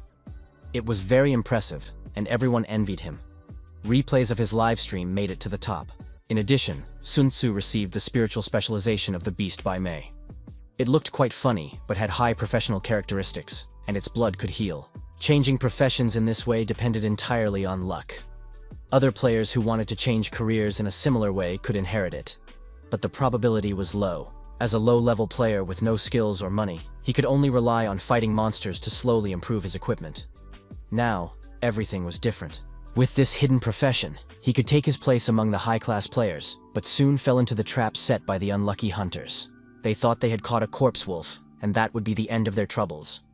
Even when they realized that it was not a large wolf, but a dog, they still decided to tie it up. The dog continued to bark, trying to show that he was a player, but the bandits wanted him to be scared like a real cowardly animal. Bailey adjusted the game settings to instill fear in the animal. It worked perfectly. The dog began to bark with renewed vigor, realizing the danger. Manager Alice received information about the game War on the Net and its developer Lu Wu. The girl clearly understood what needed to be done. She was informed that the individual who refused to cooperate at the last press conference had signed a contract with the Black Sea Company. It was necessary to immediately block the game War on the Net on the gaming website, as well as in the country, and threaten other players with consequences if they refused to cooperate. In the abode of the dead, the developers discussed the fate of the player who had received Bai Mei and become a puppy. He was saved by an outside player who entered the game specifically for this purpose. But the young man sensed the approach of the Messenger of Souls, so the conversation about the puppy was postponed. Lu Wu took on the game appearance of Prince Bei Qi and met with the messenger, who was happy to welcome the Lord. The messenger reported that he had followed instructions, returned to the general, and deceived him with the branches of a tree-like demon to divert suspicion from the players. After that, the messenger went to Poseidon and lied to the Sea Lord, saying that the general had rejected his offer. He did everything by the book and got rid of the spirits by sealing them in a ball and giving it to his master. However, the messenger was exposed, and now he would be happy if his master would take him in and hide him. The sphere with the souls was a remarkable find, and did an excellent job of collecting spirits. The master thanked his subordinate for a job well done and gave him a reward. Du Yan was overjoyed. For the first time in thousands of years, he had experienced something like this. Now the messenger could manipulate spiritual power and increase its potency. Unlike players, it is not difficult to increase the messenger's power because he has been cultivating it for many years. It was easy for the developers, but for Du Yan himself, it was no small feat. After that, the Lord announced a new task. He ordered the Messenger of Souls to find refuge in the Ghost King's Rock to find out about the relationship between the Lord of the Ghost Rock and the General, as well as to understand the current situation. As a gift, the Lord gave a spirit pearl to be presented to the Lord of Ghost Rock. When the servant set off to carry out the task, Lu Wu wanted to give the pearl to the messenger, but Bei Li made him change his mind. The girl convinced him that in order to move forward and open the teleportation, the power of the soul was needed, and the sacrifice was the Yin soul. Simply put, it is impossible to directly build a portal in certain areas of the abode of the dead. One must sacrifice a Yin spirit to create a passageway. The sacrifices for construction amount to 150,000 Yin spirits. This path is hellish, forbidden, with many levels where demons will be born. The idea was awesome, and it was decided to start construction immediately, as it suited the players for leveling up, especially assassins. Lu Wu had to release all the Yin spirits from the combat artifact. Soon, huge black masses gathered above the young man. Next, the information had to be mapped out, which was done by Bei Li. Soon everything was ready for the sacrifice. Lu Wu was about to call his girlfriend back as soon as the situation became suspicious. But suddenly something distracted him. Bloody energy began to gather around the girl. Lu Wu struggled to push away the hands, which actually belonged to one of the oldest gods of the underworld. Bai Li used the ancient language of sacrifice to summon the god's remaining consciousness. This god agreed to participate. Otherwise, the passage would not have been successful, because he remained the only god of the Hell Path. In the future, it may again be necessary to appeal to the deity, because all forbidden areas contain the remnants of the consciousness of the ancient gods. Bai Li admitted that she had never actually been to the Hell Path, but she really wanted to go there. It was dangerous, but the girl wanted to take advantage of the concentrated energy and hide her identity by joining the team of players. She promised that everything would be fine. The server informed the players about the opening of the Hell Path, and everyone was very pleased. The mob gave out instructions on how to copy. Yishuer and her friends chose Hell's Path, activated teleportation, and went to the Forbidden Zone. Everyone loved Hell's Path. It had a creepy atmosphere, but the girl announced that no one should touch anything and should look around carefully so as not to miss any valuable materials and treasures. The players happily explored the area, even though they paid for it with their blood, which spilled drop by drop. Behind the magma, a cave was visible, inside which treasure was most likely hidden. Inside the cave, the players continued to look around warily. It was hot outside and cold inside. As the head of the guild, Azure had to appear cheerful and brave, although in reality she was terrified. She tried not to give in to her fear so as not to lose her authority. A terrifying sound rang out, but it turned out to be her brother trying to open an unknown tomb. Her brother said he hoped to find treasures in the tombs. Soon, the whole group was busy breaking and destroying sarcophagi, but they found nothing. Everyone was exhausted and worn out. Bai Li, who had sneaked in with the players, decided to make a hinged lid and planned other changes. She got so carried away that she didn't notice the whole group had left. The players realized that it was impossible to get the treasure, and all they could do was remember the location and wait until they had enough strength to open the coffin. At that moment, one of the female players reported that she had found 3 stone altars. However, they were as solid as sarcophagi. One of the players suggested that the jug contained old wine, as was the case in his grandmother's village. At worst, it could contain the remains of ancestors. Zhuer ordered everyone to leave and wait until they had regained their strength, spending their time exploring other places so they could return here later. Bai Li knew that this was her chance, and while the players were gone, she could quietly open the stone altars. A few minutes later, Shuer's group found something interesting. The players saw other gamers, one of whom had a huge dragon egg, red and scaly. It became clear that they would have to deal with the first boss on this level, who would want to take the egg. The players ran as fast as they could, but the enraged dragon, burning everything with hellish flames, pursued them closely. The Guardian Angels Guild realized that they couldn't defeat the boss at this stage and rushed into the cave to hide. Unfortunately, the unfamiliar players with the dragon egg also rushed into the cave, and the dragon, unable to advance deeper, got stuck in the doorway. Zhuer decided to take action.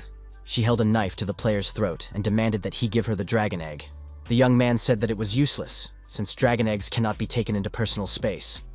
Otherwise, the players would have done so long ago. But Zhuer refused to listen. She believed that the guy had gotten them into trouble by running up with the egg, so she stabbed him with a knife and began to examine the egg herself. The fire dragon was still outside, waiting to come out. In any case, death awaited them. But then the egg cracked, and a cute smiling little dragon flew out of it. It became Yeshuer's personal pet. It was very cute and unusual, but the little dragon looked weak, and its cultivation seemed troublesome and time-consuming. The girl's heart was melted by hugs and kisses, and Zhuer agreed to raise the foster child to make him a good dragon. At this time, Lu Wu was busy creating a portal in his apartment. Soon, his assistant returned and announced that it was time for the dragon egg to appear.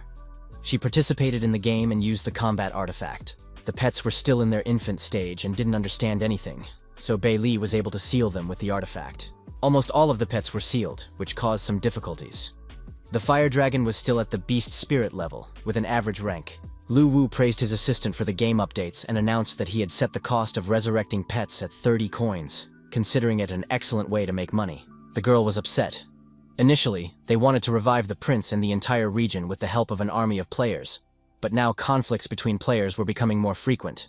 They needed to be united to create a single army.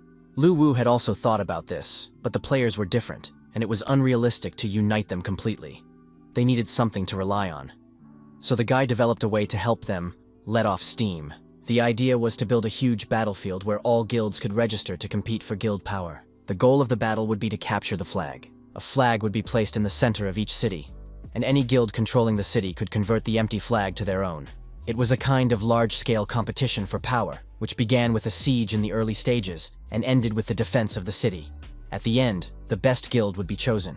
Bai Li thought the idea was wonderful, but creating this entire competition would require a tremendous amount of energy from engineering structures, and it would take a long time. Lu Wu was happy to tell his partner that they had accumulated 200,000 soul coins, so they could start building the spirit room right away. Soon, the game announced the opening of new professions and research. However, the number of participants was limited. One of the new professions was Sun Arrow.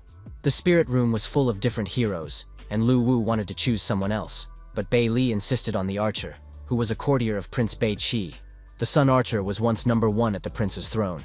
His archery skills were the best in the whole country, and his strength almost reached that of the Ghost King. However, in the battle to destroy the clans, an order was given to attack Archer and kill him. The death of the Sun Archer greatly saddened the prince, and he became helpless.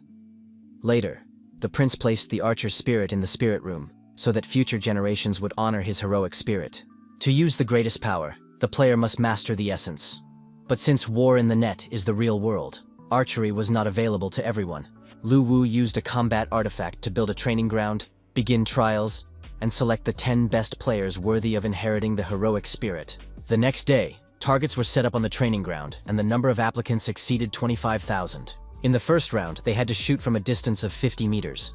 Ye Cheng was one of the applicants. In the second round, the results were also almost perfect. The results of the third day amazed everyone. The hits were among the best. The young man took first place and realized that he was a true genius, although he had not realized it before.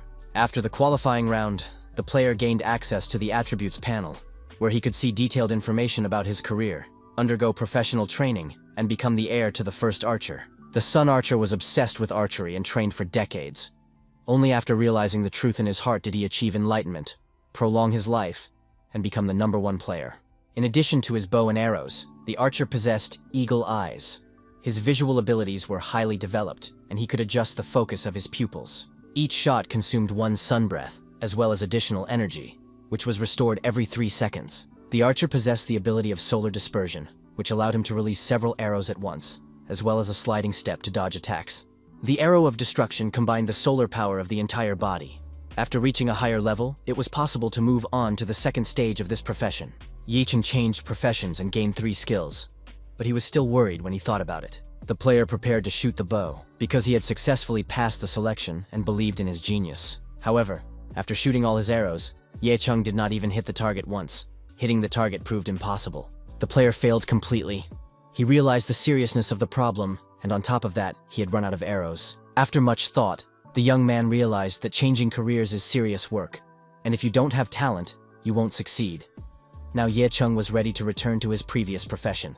It was hot in the Luli area of the underworld. General Shah was tearing his hair out and couldn't calm down. The envoy Du Yan had dared to betray him and forced him to humiliate himself before Poseidon. At that moment, a servant appeared and reported that there were complications with the messenger's capture. The ghostly messenger of souls informed the general that Du Yan had taken refuge in the rock of the Lord of Ghosts, dedicating all the yin spirits to him. This news greatly surprised the general, especially the information about the yin spirits. Du Yan had escaped, taking all of the general's yin spirits with him. The general had recently promised Poseidon that he would pay them, so the situation was dire. Poseidon and the Lord of the Ghost Rock were much stronger than the general. The ghostly messenger of souls suggested that the general change sides, as it was unsafe to remain here, and later a detailed plan of action could be drawn up. The general agreed that at this stage it was not a bad option, and almost the only one. But he was concerned about the fate of the Luli region. The ghostly messenger of souls reassured the Lord. When the general made his breakthrough, he would rule all the lands of Prince Beiqi. The general also believed that this would be the case. All that remained was to wait 10 days. At that time, rain was pouring down on the city, washing away everything in its path. Two men under an umbrella discussed the situation in the game, talking about the guardian angel guilds and the dragon egg. A homeless man overheard their conversation. He rushed after the guys and asked where the fencer they had just been talking about was. The guys didn't want to talk to the dirty ragamuffin, so they said they were talking about the game War on the Net. After that, the stranger retreated. Lu Wu was developing new mobs to make the game more intense and interesting. He came up with a group of chefs, as well as an old man with a goatee who would teach players how to gather herbs for making poisons. The young man thought everything through very carefully, seeing this as the key to fulfilling Lord Beiqi's last wish. He tried to attract as many new players as possible. A phone call informed him that the game War on the Net had taken first place at the end of the month. Wu Goi reminded the young man that it was time to think about the soundtracks. He was ready to help solve all the difficulties associated with this. Lu Wu did not want to invest money in the process, but there was no other way. The music had to be recorded. It became clear that specialists would have to be hired, which would cost a lot of money. Bailey suggested setting up a fund on the forum to raise money for songs, as well as developing a costume change feature to attract fashionistas. The young man did not listen to her, as his attention was drawn to a strange duel in the game. A level 0 player challenged a level 26 berserker.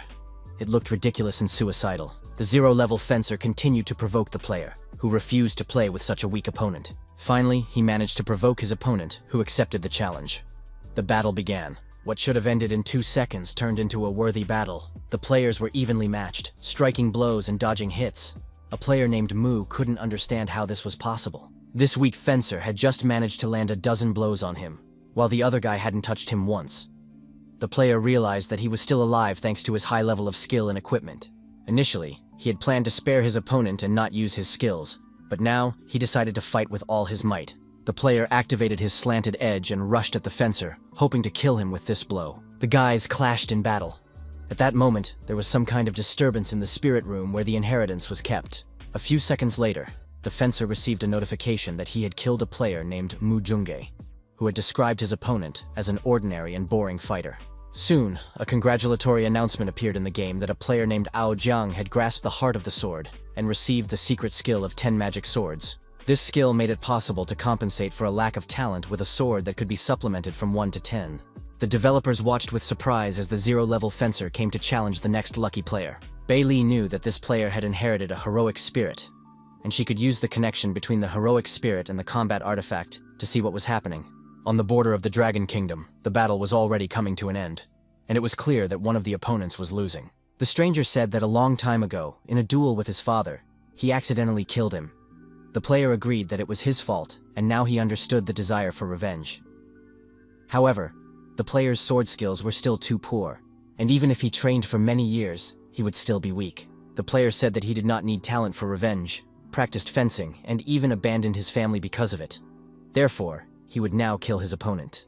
The player believed that his sword skills were still unstable and that if the battle continued, it would be the end of his life. Although the player was blinded by the sword, he had already fallen into madness. However, there was still time to reconsider. In the end, this battle ended with the death of his stubborn opponent. The young man looked into the past and realized that this man had a serious past. But now he was just a 0-level player with no special skills, so it was unclear how he had dealt with the berserker. The only assumption that could explain this was that this man had actually practiced. And since the underground world really existed, it turned out that his skills were sufficient. This information struck the young man, and he wondered why he had never seen cultivators before. Due to the era of decline, cultivators still exist, but they are very rare, and it is possible to live a lifetime without ever encountering them. Now they have appeared because of Prince Beiqi's life energy artifact. Lu Wu was glad that there weren't actually that many cultivators, because he didn't want to become their target. The girl reassured him and said that it was not a bad thing for them that cultivators were becoming players, because those who became players would never be enemies to Lu Wu. The soul of a player is already marked with the sign of a combat artifact, and if they betray him, the young man will be able to return their souls to the artifact to be erased. This was a very important point in the prince's plan, which he followed when creating the artifact to form an army of the undead, because he wanted to make sure that no one would dare betray him. It turned out that if the young man was successful, he could become practically the ruler of the world. Luvo unexpectedly asked his assistant about her past and whether she had participated in the development of the artifact, thereby gaining the complete trust of Prince Beiqi. The girl did not want to lie, but she did not want to tell the truth either. The young man sensed this and did not press her. This touched Bailey deeply, because no one had ever been so sensitive and gentle with her before. She promised that she would tell the young man the whole truth, and that her fate was now completely tied to him, even if the whole world turned against them. A collection of themed songs for the game was created. Lu Wu offered a prize of 1 million for the creation of a collection of themed songs, but he was sure that players would prefer 3,000 coins, so he was able to kill 2 birds with 1 stone. Get the collection of themed songs and increase the value of soul coins. In the comments, users really hoped to receive soul coins in case of success. They were not interested in anything else. Music students gathered in the auditorium of the Music University. A student named Balloon wrote a song and asked his friends to help him improve it. The guys were very surprised by this request, because their friend had recently become obsessed with the game. But Loon confirmed that he had written the song specifically for the game he was playing. His classmates did not refuse him, and the song was recorded exactly as the musician had conceived it. Lu Wu continued to develop new characters and locations. He did this to the music coming from the tape recorder, which caught the attention of Bei Li, who highly praised it and offered to give her the grand prize. Somewhere far away in the mountains of Katsido, the player wandered into the mountains because his father, who was now a successful business magnate, had once ended up there completely by accident while testing a flight in a wingsuit. At the top of the mountain, his father met an outstanding man and, thanks to his advice, achieved everything in life. Guyu hoped to also meet this mysterious stranger, who, according to rumors, was already over 120 years old. The man greeted the young man, and it turned out that he was the famous Qiming. Of course, it was hard to believe that this man was over 100 years old. Qiming said that the sudden appearance of the young man's father many years ago had saved his life. Qiming said then that he would help twice, once when he made the man noble and rich, and the second time now to his son. Guyu said that his father considered him untalented, and that he only played games, and that he had come here so that the master could help him discover the truth. The master immediately noted that the young man's character was different from his father's, and that if he inherited the family business, he would surely lose it. The master promised to use the 5 ghosts luck technique to pray for the young man and increase his wealth. Under the protection of the 5 ghosts, the young man's financial luck would flourish, and now the master decided to fulfill this wish so that there would be no more worries in his heart. Suddenly, huge powerful energy flows rushed in, and the master summoned all the energy. The young man realized that his father wasn't just telling stories to trick him. He was truly a master who knew how to use supernatural powers. Qiming summoned the 5 ghosts of fortune. A huge dragon from the first level of the game appeared before the young man. He was terrified, realizing that he was facing spirits from the game. Could it be that Master Qiming was also a player of War in the Net? Qiming continued to summon the ghosts of fortune, ignoring Guyu. The young man calmed down and now truly understood that he was surrounded by spirits from the game, which he and his team usually killed 10 of every day. Soon, the master announced that the spell was complete. After that, he said that his fate with the Gu family was complete, and that he would do nothing more for them when they next met. The young man was curious to know where the master had hidden the virtual projection equipment. The young man was sure that the master was trying to trick him by summoning spirits from the game, because the young Gu was having a great time playing it. Qiming sincerely did not understand what he was talking about, but the young man insisted that the master was pretending, and was himself an ordinary player of War in the Net. Qiming was shocked. In fact, he was the descendant of Devil's Luck, and the young man was just a mortal. The young man continued to talk incessantly about the game and the forum. He said that he went by the nickname Lone Invincible, and collected spirit coins every day. The master asked again, "What kind of game is this?" The young man's patience was running out. He was tired of repeating the same thing over and over. Guyu announced that their relationship was over, and that he needed to return to report to his father, while the master should continue to pretend. Left alone, Qiming thought about how he had hoped to go into seclusion for meditation after fulfilling the Gu family's second request, but now his state of mind had become unstable. At that moment, the head of the Gu family was playing when his secretary brought him the phone and said that his grandfather was calling. The call was from Qiming, who immediately began asking about the game, War in the Network. The man replied to his grandfather that he had checked the name. It was a normal virtual game, but it felt very realistic. Something incredible happened.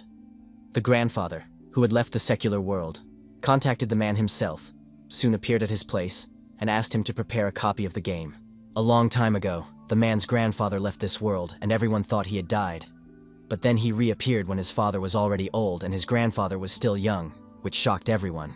Only then did everyone realize that the grandfather had indeed become a hermit, and it was with his help that the man was able to build a large business. He had lived in seclusion all these years, and now he was ready to return for the sake of some game. Nonsense.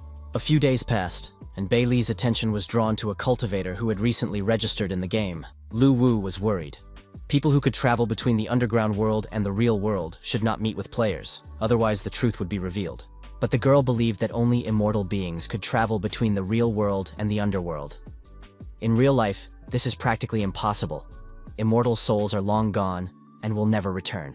They ascended to heaven, and with the depletion of spiritual power in the human world, it is impossible for a strong person to exist. The abode of the dead, the underworld, looked very real. Ximing was amazed by what he saw. The game was created in the image of the real underworld. He studied the pavilion for improvement, where there were the skills of magicians, ghost mountains, and a dark strongman from an illustrated reference book. Before putting on the VR helmet, Qiming could not understand what kind of power was capable of creating this entire world. Master Qiming decided to try the game himself and immerse himself in it completely. He instructed his son to check on the owner behind War in the Net. Qiming wanted to know the truth about him. 3 days later, his grandson reported that the owner of the game was an ordinary person with no special past. There was almost no information about the development team, and such strict secrecy seemed strange. They found out everything they could. His grandson sent people to follow the developers, but his grandfather said there was no need.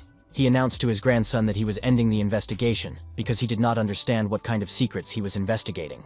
Qiming saw the Warrior of Darkness, whom he was able to summon, albeit not completely, and bring things from the underworld into the real world. Qiming said that he had learned how to use the summoning of dark warriors in the game, and now he could release them into the real world. Ordinary people cannot use their skills from the game in real life, but a cultivator with a powerful soul can. It turned out that the skills in the game were real, and the owner of the game was just a cover. Behind him was a terrible cultivator. The power of the person behind it had reached the level of the underworld. He was able to travel between the underground and the real world, and could be considered immortal. Under no circumstances should such a powerful force be insulted. The man is glad that his grandfather was able to see through the whole thing. After that, his grandfather demanded to open an account to buy soul coins, and the image of the Hermit Master in his grandson's heart collapsed. Ximing found himself on Ghost Mountain, and could now say that he had gained a deep understanding of one important truth. Only by investing money can you level up in the game. You need to learn skills and buy equipment, spending money everywhere. And if you don't have any, how can you explore the game? Qiming turned to Dark Strongman on the forum. He had read that he knew how to blow things up. But then a stranger pushed the master aside, declaring that Dark Strongman was his prey. The man drew his sword and asked the mage in front of him if he wanted to die. Qiming immediately realized that the stranger was skilled with a sword, and had probably received a certain inheritance in this world. The player had read on the forum that he would have to fight monsters, but this was the first time Qiming had found himself in such a situation. The rivals summoned the Warriors of Darkness and 10 magic balls, respectively. A battle began between them. They clashed again and again, neither giving way to the other. The Dark Warriors were quite strange, different from those controlled by other players. The mages and swordsmen immediately sensed this. Each of these Dark Warriors had their own tactics. They could predict attacks and dodge them as if they had their own consciousness. Ximing noticed that his opponent was using the Ao family's ball-handling tactics. It turned out that they were both cultivators. The swordsman demanded that the Dark Strongman be given to him, but Qiming insisted that he had come first, and since they were both cultivators, there would be no winner or loser between them. However, at that moment, something unreal happened. As a result, the master's movements were completely blocked. He was distracted by the ball possession tactic and did not notice how the flying sword behind his back disappeared. That was the end of the grandfather's life. Resonant vibrations occurred in the spirit room. It seemed that another heir to the heroic soul had awakened. Most likely, this was due to the new cultivator, Chi Min. The awakened heir to the heroic soul remained unknown to everyone. In real life, preparations were underway for Valentine's Day. Lu Wu wanted to buy gifts for his girlfriend, but she was only thinking about food. In addition, only couples were wandering the streets, and this holiday was definitely not for singles. The young man decided to talk about work, and asked the girl how the soul had awakened, and what the subsequent development would be. Bailey said that the awakened legacy had disappeared again. More precisely, a player named Chi Ming was killed at the moment when the heir to the heroic soul had not yet fully awakened. The soul left the game, and the legacy was interrupted. Indeed, it could be said that this was bad luck. The player died just before he could obtain the heroic soul. But the girl was not upset, because sooner or later he would be able to awaken the legacy again by reappearing in the game after resurrection. Lu Wu thought for a moment and asked a question. If a player encounters a very powerful spirit in the underworld, can the combat artifact protect them so that their souls are not taken away? It turned out that the supreme law of the underground world of reincarnation is closely connected with a magical artifact. The girl couldn't say anything more specific yet, but she assured him that even the strongest spirit obeyed this law, and no one could go against the supreme law of reincarnation. Realizing that he couldn't get anything more out of the girl, Lu Wu suggested they go shopping, but suddenly Bailey announced that they needed to return home urgently. Something very serious had happened. Lu Wu didn't understand what had happened, but he was sure that nothing good had happened. On the outskirts of the Liuli district, in one of the most deserted corners, there were very few players. It was all because of the holiday. All the lovers had gone to celebrate. The players argued that they weren't weaklings who ran around with girls, but that they devoted their entire lives to important things. As they were talking, they heard a strange sound. The guys froze and saw a huge army of ghost soldiers near the border. There was no end in sight to these troops. The players realized that they would have to rest because they were outnumbered. Now they could die and be kicked out of the game for 3 hours. Life is pain. General Sha Na asked his subordinates what living creatures they had encountered along the way, because he had never seen anything like them before. The ghostly messenger of souls informed his master that he had brought several living creatures, and that they could be questioned personally. The soul messenger warned that the creatures were very weak, most likely travelers, and General Sha Na asked them who they were and where they came from. The players stated that they were descendants of Prince Beiqi and did not understand why they were being treated this way, since everyone in the game was on equal terms. The ghostly messenger of souls told them not to dare to be insolent to Lord Sha Na. After that, the messenger struck them, and they demanded to shut up that dog lover Sha Na and keep his dog on a leash. The general was shocked by such insolence. If he did not trust the messenger, he would have thought that he had deliberately brought such creatures to upset him. But now, the general simply gave the order to kill the stranger. It was very quiet in the abode of the dead. Few players had logged in today, and the general's army had suddenly appeared. It seemed that the abode of the dead was in great danger. Lu Wu reassured the girl, saying that he was already prepared for the invasion of Shana's army, and that there was no need to worry. The general ordered the ghostly messenger of souls to kill anyone he encountered in the abode of the dead, because now it was his territory, and there was no refuge for strangers here. Soon they heard that unexpected guests had appeared in the abode of the dead, and there were even more of them than the general's army. The ghostly messenger said that they might not return to the Luli region, and that these travelers, although superior in number, were in fact very weak. This battle could be won. The temporary commander-in-chief defending the abode of the dead was Wu Goi, who called on his supporters to kill the scoundrel General Sha Na. Lu Wu had previously posted on the forum about the general's invasion, but he did not think that so many people would join during the holiday, and that the commander-in-chief would be Wu's own brother.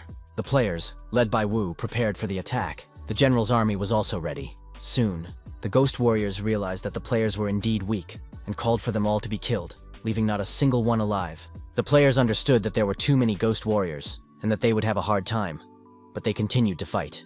The general understood that the strangers were indeed weak, but seeing their comrades die, he noticed that for some reason, they did not lose their fighting spirit, but on the contrary became more insane and evil.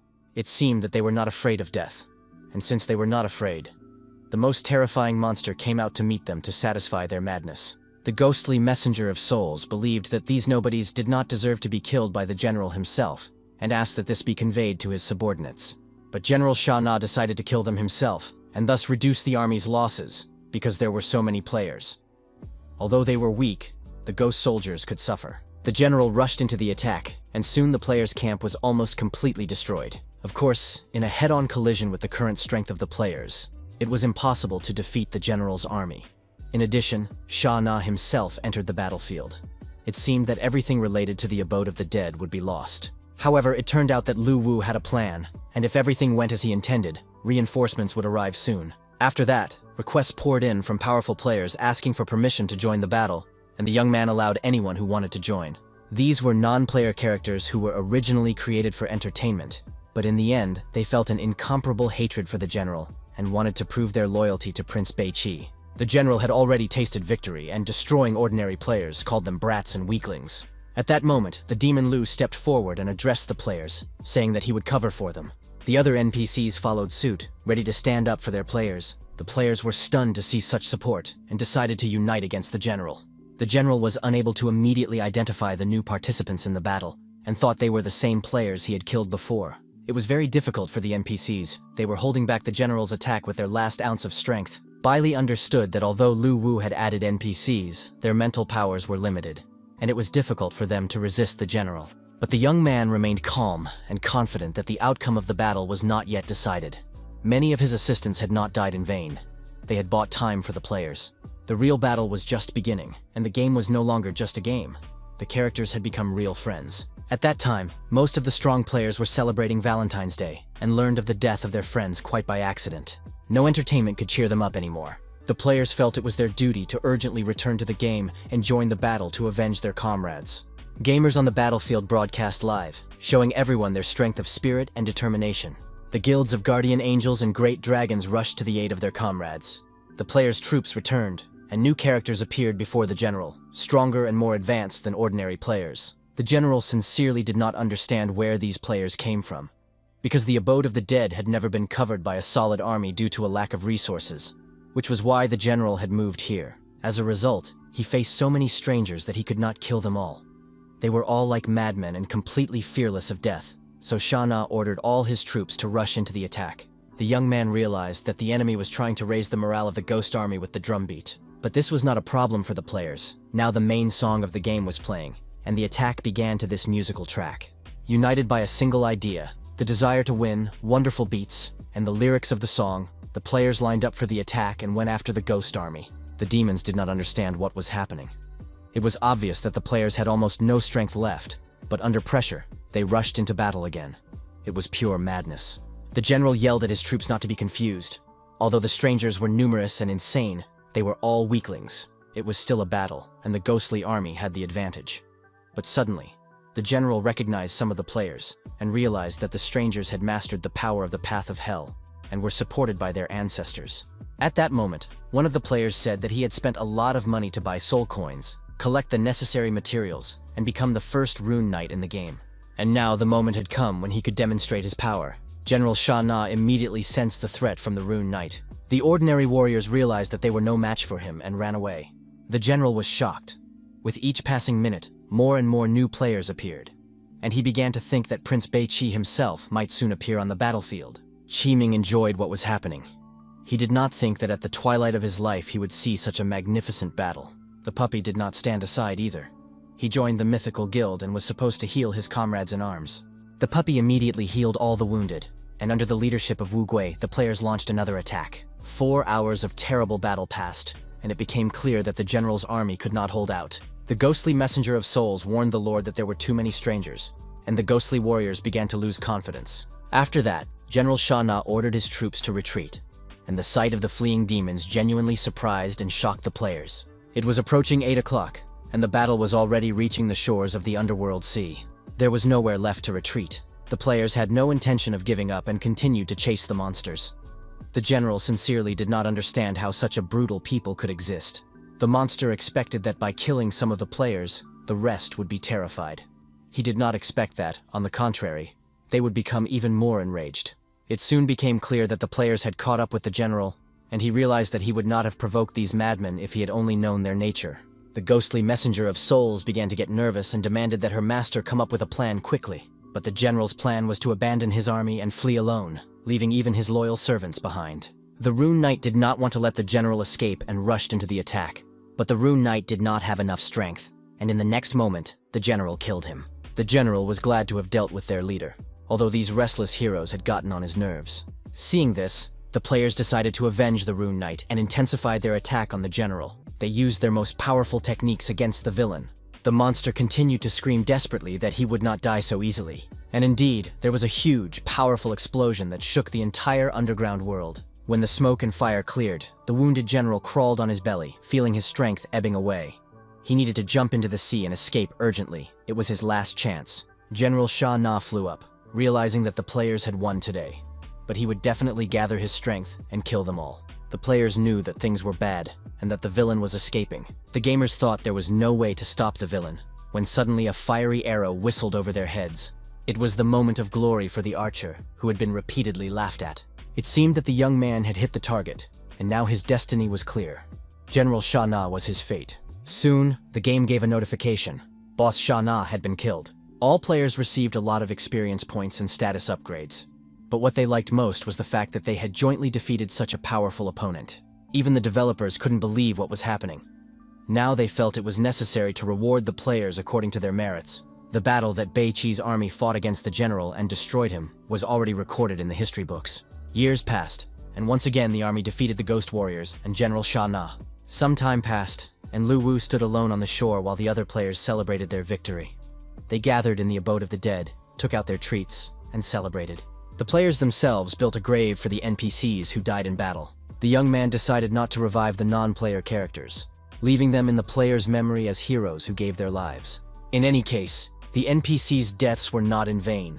They opened the way for the players to conquer more distant and vast lands. Now that the players had reached the shores of the Ghost Sea, it became clear that special goods needed to be created for them. A ghost battleship was created for alliances and guilds, as well as a ghost ship for personal use. These ships could be cultivated and took the form of monsters, which added speed, or they could take the form of a tyrant and have increased hull strength. In addition, new sea treasures were developed, such as the mysterious fruit, gifted by the sea. By swallowing it, one could receive the blessing of the sea. There was also a green-blue tree, one of the best spiritual items for developing a ghost ship, and the spirit fish of the sea. Swallowing it would grant bonuses inherent to the fish class. A wonderful underwater palace and various sea relics were also created. Of course, there were also sea disasters that had to be avoided while sailing. We also added weapon crafters, skill instructors, experienced sailors, and other NPCs. All these updates were enthusiastically received by players and received a lot of positive feedback. The next stage in the game's development was the filming of commercials. A disaster-level ghost battleship was already sailing in the seas of the underworld. The photographer managed to capture it against the backdrop of screaming mermaids and a huge number of fish. Under the protection of the sea, this ship engaged in battle with a giant octopus and withstood the blow. Lu Wu transformed and changed his costume, studying the surroundings with a telescope. One of the fish was completely consumed by energy and shimmered with blue light, thus manifesting the wrath of Moira. The filming of the commercial came to an end, and the young man realized that thanks to the destruction of the general's army, they had enough soul coins to design the ghost battleship. In addition to selling ships and battleships, Bei Li organized the sale of fishing items in the game store. She considered this useful for boosting the enthusiasm of fishing experts, as the spirit fish in the sea were a real treasure. The sea route for players had already been figured out, but the Devil of the Rocks in the Northern Territory was still a problem. It was necessary to map out a route through these territories. Bei Li watched the live broadcast from the shore, where one of the players was teaching the others how to build a ship without money. This was not a good thing. If the players learned how to build ships themselves, the company would go bankrupt. Therefore, Lu Wu decided to take a look at everything himself. And so it was. Live on air, one of the players built a boat and planned to set sail in it. At first glance, it seemed that this contraption would fall apart at any moment. However, 2 players went out to sea, and so far, everything was calm. But Lu Wu knew that there were many dangers in the sea on all sides, and the fruit could easily capsize. If that happened, the other players would realize how important it was to buy a ghost ship. The fishing was in full swing, and one player felt that he had caught something very large. After 5 hours of fishing, he was still struggling with the fish and couldn't pull it out. And just as Lu Wu was about to return to the real world, he heard the player shout. The fish was caught. It turned out to be a spirit fish called Hawthorn. After accepting it, he could increase its special properties, and it was also worth a lot of money if sold. The player pulled the fish out with satisfaction, without feeling irritated or tired. But then the fisherman felt that the sea had become completely calm, as if it had fallen silent. In the next moment, the huge lord of the Sea of Illusions named Tao Wu swallowed the fisherman along with the raft. It was unreal, even for the developers. They did not understand where the Lord of the Sea of Illusions had suddenly appeared from. Bai Li was sure that it was really a coincidence, because Tao Wu lives tens of thousands of meters underwater all year round. But by chance he suddenly rose to the surface and devoured the fishing players. The player was lucky. When he was swallowed by the monster, he managed to grab a very valuable item in its stomach, the bone of a magical dragon, and now planned to sell it. The latest news was being discussed in the northern mountainous regions. It turned out that the Luli region had been occupied by a new force, and General Sha Na had been killed, as reported by Commander-in-Chief Taishir. The Lord of Ghost Rock did not expect that the general would die not at the hands of Poseidon, but from some external force. The commander wondered whether to declare war on the abode of the dead, since the origin of these strangers was unknown. The Lord of the Rock decided not to provoke the newcomers with war for the time being, so that others would not take advantage of the situation. However, the Commander-in-Chief was concerned that the strangers might attack first. But the Lord of the Rock did not believe this was likely.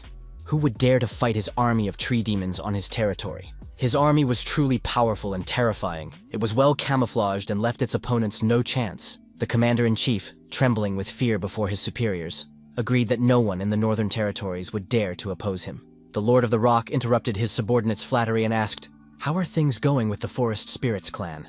His patience had run out.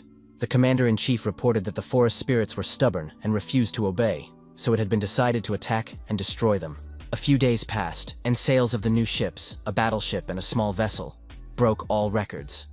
The naval power of the Beiqi army was gradually taking shape. Lu Wu decided that it was time to announce the mission to go to sea to the players, and the game sent out a notification about a special New Year's event with prizes. A fishing tournament was announced.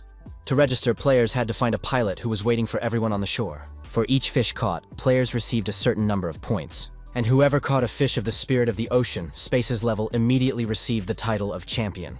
On the second day, a New Year's treasure hunt was planned in the abode of the dead, in the Liuli area. Obtaining a New Year's star guaranteed a blue title and increased the character's speed. On the third day, significant discounts on items in the store were promised. The first two events were really difficult, but the third day with discounts brought everyone positive emotions. The players came up with the idea of replenishing their accounts, but Lu Wu did not want to introduce this feature, suggesting instead that they simply kill monsters and spend soul coins. Bailey noticed that something was happening in the underground world. Many clans began to head for the abode of the dead. Representatives of various clans gathered at the entrance to the Ghost Mountains. They tried to figure out what was going on. The Forest Spirit clan looked like ordinary people, but had the abilities to grow, heal, and protect. The players did not understand why this clan had come to the abode of the dead, since this was the territory of Beiqi's army. This surprised the representatives of the Forest Spirits. They knew that the prince's army had long been defeated and no longer existed. But one player was indignant and said that Prince Beiqi had 1,000,000 descendants and demanded that the strangers introduce themselves and explain why they had come. Outwardly, they still looked like humans, but they were alive. The stranger replied that they belonged to the Forest Spirit clan, which had been approved by Prince Beiqi himself as a clan of healers. After the prince's death, the Forest Spirit clan was locked up in the northern mountains, and the Lord of the Ghost Rock tried to use them. A few days ago, he decided to destroy the entire tribe. The players did not know whether to trust this representative of the Spirit clan, or whether he had been sent by the Lord of the Rock. Opinions were divided. Lu Wu knew that the spirit was telling the truth, but something still seemed suspicious. Bailey was pensive, her mind racing with thoughts. She was confused that the Forest Spirit clan still existed, while all the other forces loyal to Prince Beiqi had long been destroyed by other villains. If so, were the spirits traitors? Lu Wu reassured the girl. The messenger who secretly worked for the Lord of the Rock had already reported on the situation. The Spirit clan had survived because the Lord of the Rock wanted to use them to increase the combat effectiveness of his army. He forcibly took the spirits away and held them captive, thus protecting them from other villains. This was because the Forest Spirit clan was weak in combat, but possessed healing powers, which appealed to the Lord of the Rock. They resisted to the last, and now the players did not want to believe them and were going to check their signs. One of the gamers said he didn't trust the spirit and suggested going to the butler of the abode of the dead to find out the truth. The Forest Spirit was surprised. How could there be a butler of the abode of the dead? He had served Prince Beiqi for so many years and had never seen a butler. When everyone arrived at the abode of the dead in the main temple, there was no end to the tears of joy and happiness. The butler could not hold back his tears, for he did not believe that the Forest Spirits could have survived after the prince's death and the villain's seizure of the land. The Spirit clan, of course, did not know this butler. He had been created by Lu Wu recently, but he recognized the spirits thanks to the information provided by Lu Wu. The players were satisfied, having received confirmation that they were not facing enemies. The players were happy that they had killed the general and avenged their comrades, and now they were going to deal with the Sea King and the Lord of the Ghost Rock in the Northern Territories. It was decided to revive Prince Beiqi's army and rule over the entire underground world. The Spirit's plan covered the basics. These people had destroyed the general and now were going to defeat the Sea King and the Lord of Ghost Rock. The players got along well with the Forest Spirit clan, so Lu Wu asked the manager to take them with him to make a vow before the military artifact. After the artifact received the Oath of Allegiance from the Spirit clan, Lu Wu slightly altered their memories and made them a new type of NPC. Soon, the Forest Spirit clan will be able to integrate into the player community as military doctors, who help players stay combat ready for longer. In addition, many romantic interests arose between the representatives, so it was necessary to establish a level of intimacy protection. Since the clan of Forest Spirits became partners, it became necessary to organize a place for them to live. It was decided to settle them on the border between the Abode of the Dead and the Luli region. The Forest Spirit healer was very upset when she was unable to heal a mortally wounded player, but he was not worried because he knew he would return in a few hours as good as new. Another player dreamed of dying as soon as possible and asked his colleague to help him so that he could return to the game with full strength. In general, the Forest Spirit clan has not yet figured out when to heal players and when to kill them. A few days later, the players and the Forest Spirits went into another battle. They killed monsters together and did pretty well overall, but sometimes the monsters killed players, and they wanted the Forest Spirits to heal them faster. The Forest Spirits already understood. There was no need to worry too much. In 3 hours, the player would be resurrected as good as new, and with such a wound, he could not be saved. They decided not to heal the next player either. His arm looked bad, his leg too. Better not to waste time and die first, as a sign of respect, so that they could then help the other wounded. The fairy went to treat others with lighter wounds, although the player thought he could still be saved. It seemed that the initially kind nature of the Forest Spirit clan was gradually becoming insensitive after communicating with the players. Unfortunately, all living creatures change under the influence of society and their environment. But Lu Wu's attention was drawn to a completely unknown sound. A huge clock appeared in the sky. It came out of nowhere, even though there had never been anything like it there before. It was New Year's Eve in the Sea of the Underworld. The clock struck the countdown, signaling the arrival of the new year. This was followed by festive fireworks, and the official start of the fishing competition was announced. The players really liked the clock in the sky, and combined with the fireworks, the atmosphere was truly New Year's Eve-like, just like in the real world. One of the first fishermen to catch a fish and earn a bonus was a dog who caught an island tooth, a sea spirit-level fish. One of the unlucky players mentally cursed absolutely everyone while waiting for a bite, but soon he got lucky. The rod vibrated in his hands, and he pulled out not just a fish, but a special sea spirit-level fish. The player was absolutely happy, but did not want to sell the fish, considering it unclean blood. Soon, however, he roasted it. Even though the fish looked strange, it smelled delicious. There was a strange player who preferred to eat a rare fish instead of selling it. But every player makes their own choices. Bai Li, who loved to eat, understood him like no one else. The next day of the competition also went well. It was fun and productive. Treasure was scattered throughout the area, which could be searched for, collected, and then sold or exchanged. Not only ordinary players were engaged in this, but even famous and distinguished cultivators. Soldiers were useless. They only knew how to attack or defend and could not collect treasures. The players did not hesitate to push each other around in order to get as many New Year's coupons as possible. The Forest Spirits still did not understand people. While fishing was understandable, the crazy running around the mountains and plains baffled them. The little representatives of the Forest Spirits clan went with the people to run and collect colorful coupons. After that, they counted the coupons and handed out prizes to the winners. The New Year's messenger was in charge of counting and selling the necessary items for the earned coupons. The summoned demons helped collect many New Year's coupons, and the player received a hidden profession. This profession was called Ghost Beast. It could summon spirits and cause destruction, and outwardly resembled a flying horse with horns. With its help, it was possible to summon various forms of ghosts for one's needs, and as the level increased, the number of summons increased. The third ability was to mobilize the powers of the Ghost Beast in the body and deliver a devastating blow. The third day of the event arrived, and all items in the store were discounted for the new year. The event had only just begun, but the goods were almost sold out, and the players' enthusiasm for the discounts was enormous. Lu Wu had spent the first 2 days creating them, and was now going to focus on making money. Taking advantage of the situation, Bai Li offered players a collection of new fashionable uniforms. While the bidding was going on, Bai Li noticed that a player had appeared on the Cliff of Despair. The developers immediately went to check it out and saw a couple, a Pestle and a player named Gu Yu. Posel smelled alcohol and told his partner about it. Soon they approached a strange wooden house. Perhaps some wise man lived there, and the player knocked on the door just in case. The door was opened by an ancient old man with a beard that reached halfway down his chest, wearing a hooded cloak. The old man did not want to talk to them and was about to close the door when suddenly the dog announced in human language that he was hoping for an invitation to sit down. The old man was terrified. The dog was talking. He had never seen anything like it before. He had encountered many terrible creatures, but nothing like this. The dog was offended. He was not a scary monster, but just a player in this game. The old man realized that he would have to invite the unexpected guests in, because they were very persistent and had no intention of leaving. The strangers entered the house and prepared to spend time with the owner. The host offered them tea and buns, just so they would leave on time. But the young man wanted to get some new life advice, and learned that all grandfathers living alone on top of a mountain are very wise. However, at that moment, he was happily eating muffins and was completely satisfied with life. After tea, the hermit went to the far corner of the house and returned with a paper certificate. He read aloud the oath written on the certificate.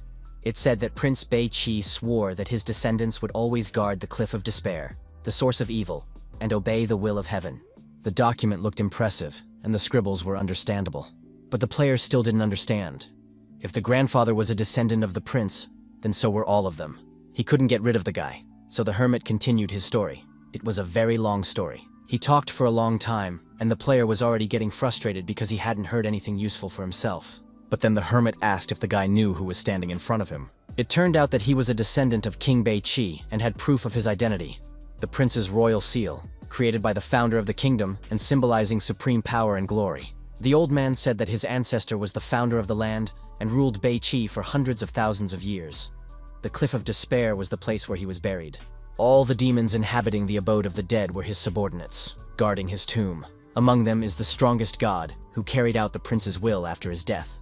The Cliff of Despair is just a horn on the head of this evil god. This information made the players' brains boil. The hermit did not know the exact reason why the evil god was sealed on the cliff.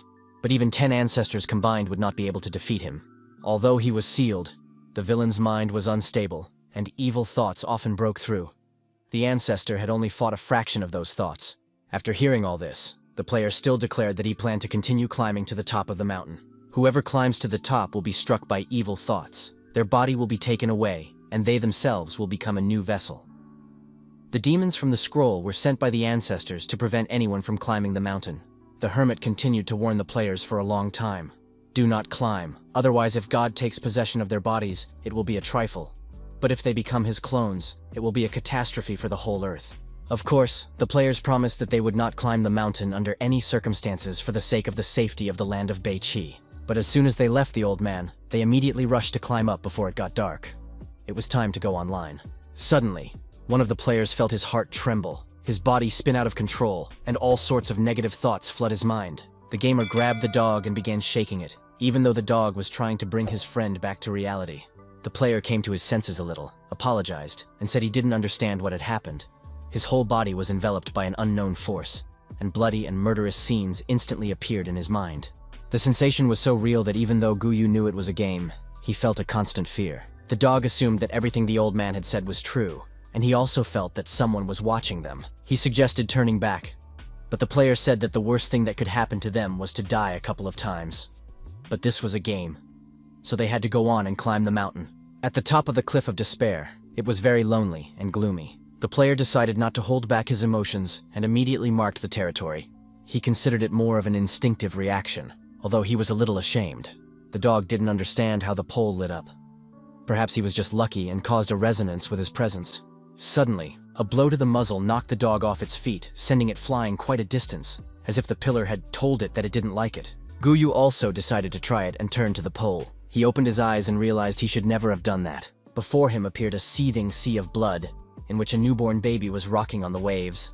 Streams of blood penetrated the player's consciousness, instilling terror. It was the bloody lady who occupied all of the player's thoughts. Soon, the blood receded, and a newborn baby wrapped in swaddling clothes appeared. At birth, he was filled with an ominous power, and would most likely bring misfortune to the entire giant clan. The father did not want to abandon the child, but the nymph forbade it, and predicted disaster for the entire clan. The god's evil thoughts were strange, so the young man decided to use the artifact of war to enter the player's mind and understand what was happening. Bai Li finally admitted that there was no need to enter the player's mind. She already knew what had happened. The birth of the bloody child foreshadowed disaster, but the king of the giants did not want to kill him. The child grew up, but was incompatible with the rest of the family.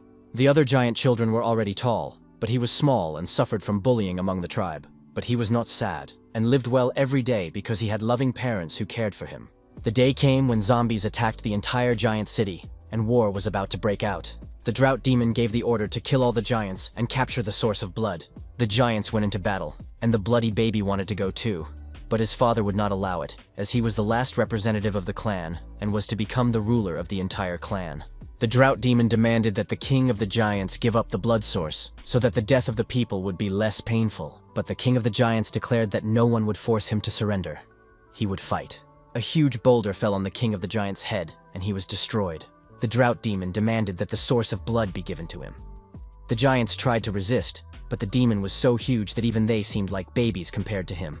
The drought demon destroyed everyone in its path. The bloody child wept with grief. He did not understand why he was born so short and could not follow his father into battle. The child did not understand why everyone went to defend him at the cost of their lives, because he had always been unloved. But his mother protected him with a dome and said that he was one of them, part of the tribe.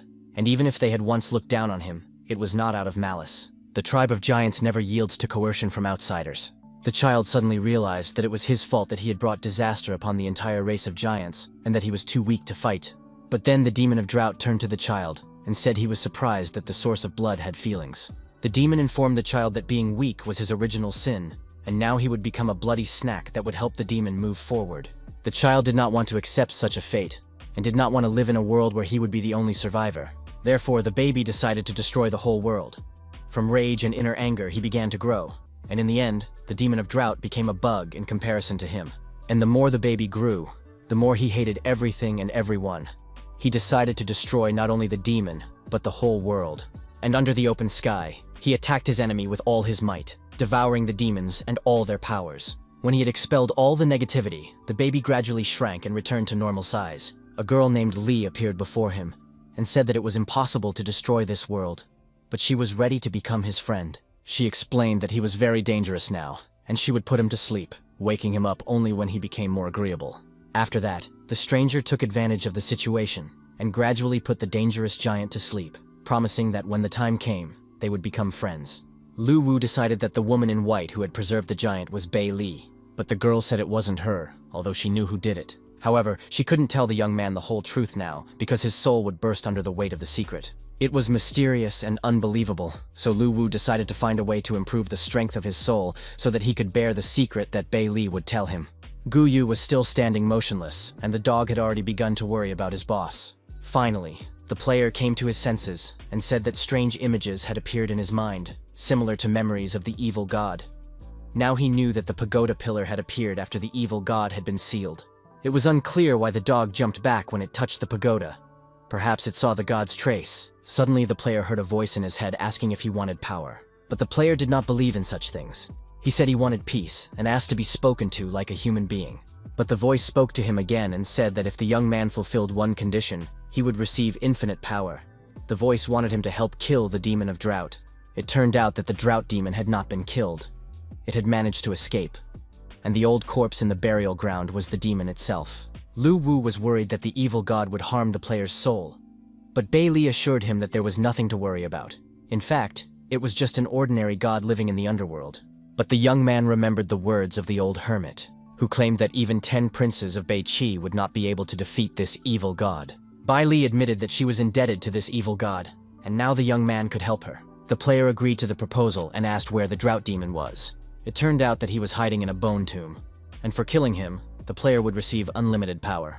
Gu Yu honestly admitted that he would not be able to do this because he was not capable of defeating it. But the spirit confirmed his fears, saying that the player would not be able to defeat it, but the evil spirit that had consumed the young man would. But then the evil spirit was disappointed. It could not capture the player's soul because it was not attached to the body. The player screamed desperately throughout the dungeon, and the spirit asked him about the eternal soul that the young man possessed. The player admitted that at first he had planned to take revenge, but now he would do nothing because the spirit wanted to take his soul. Then the spirit turned his attention to the dog, but the dog was wary and would not give in. The evil spirit approached from the other side and asked to borrow his body, promising to return it after killing the demon and giving the player supreme power. but the player was unshakable. Bai Li owed the evil god and the young man helped her. He established a way to help the spirit. A military artifact would drive out the player's evil thoughts, and he would not be harmed. After that, the player agreed to rent his body for 3 hours, and the evil spirit thanked him, saying that this time would be enough.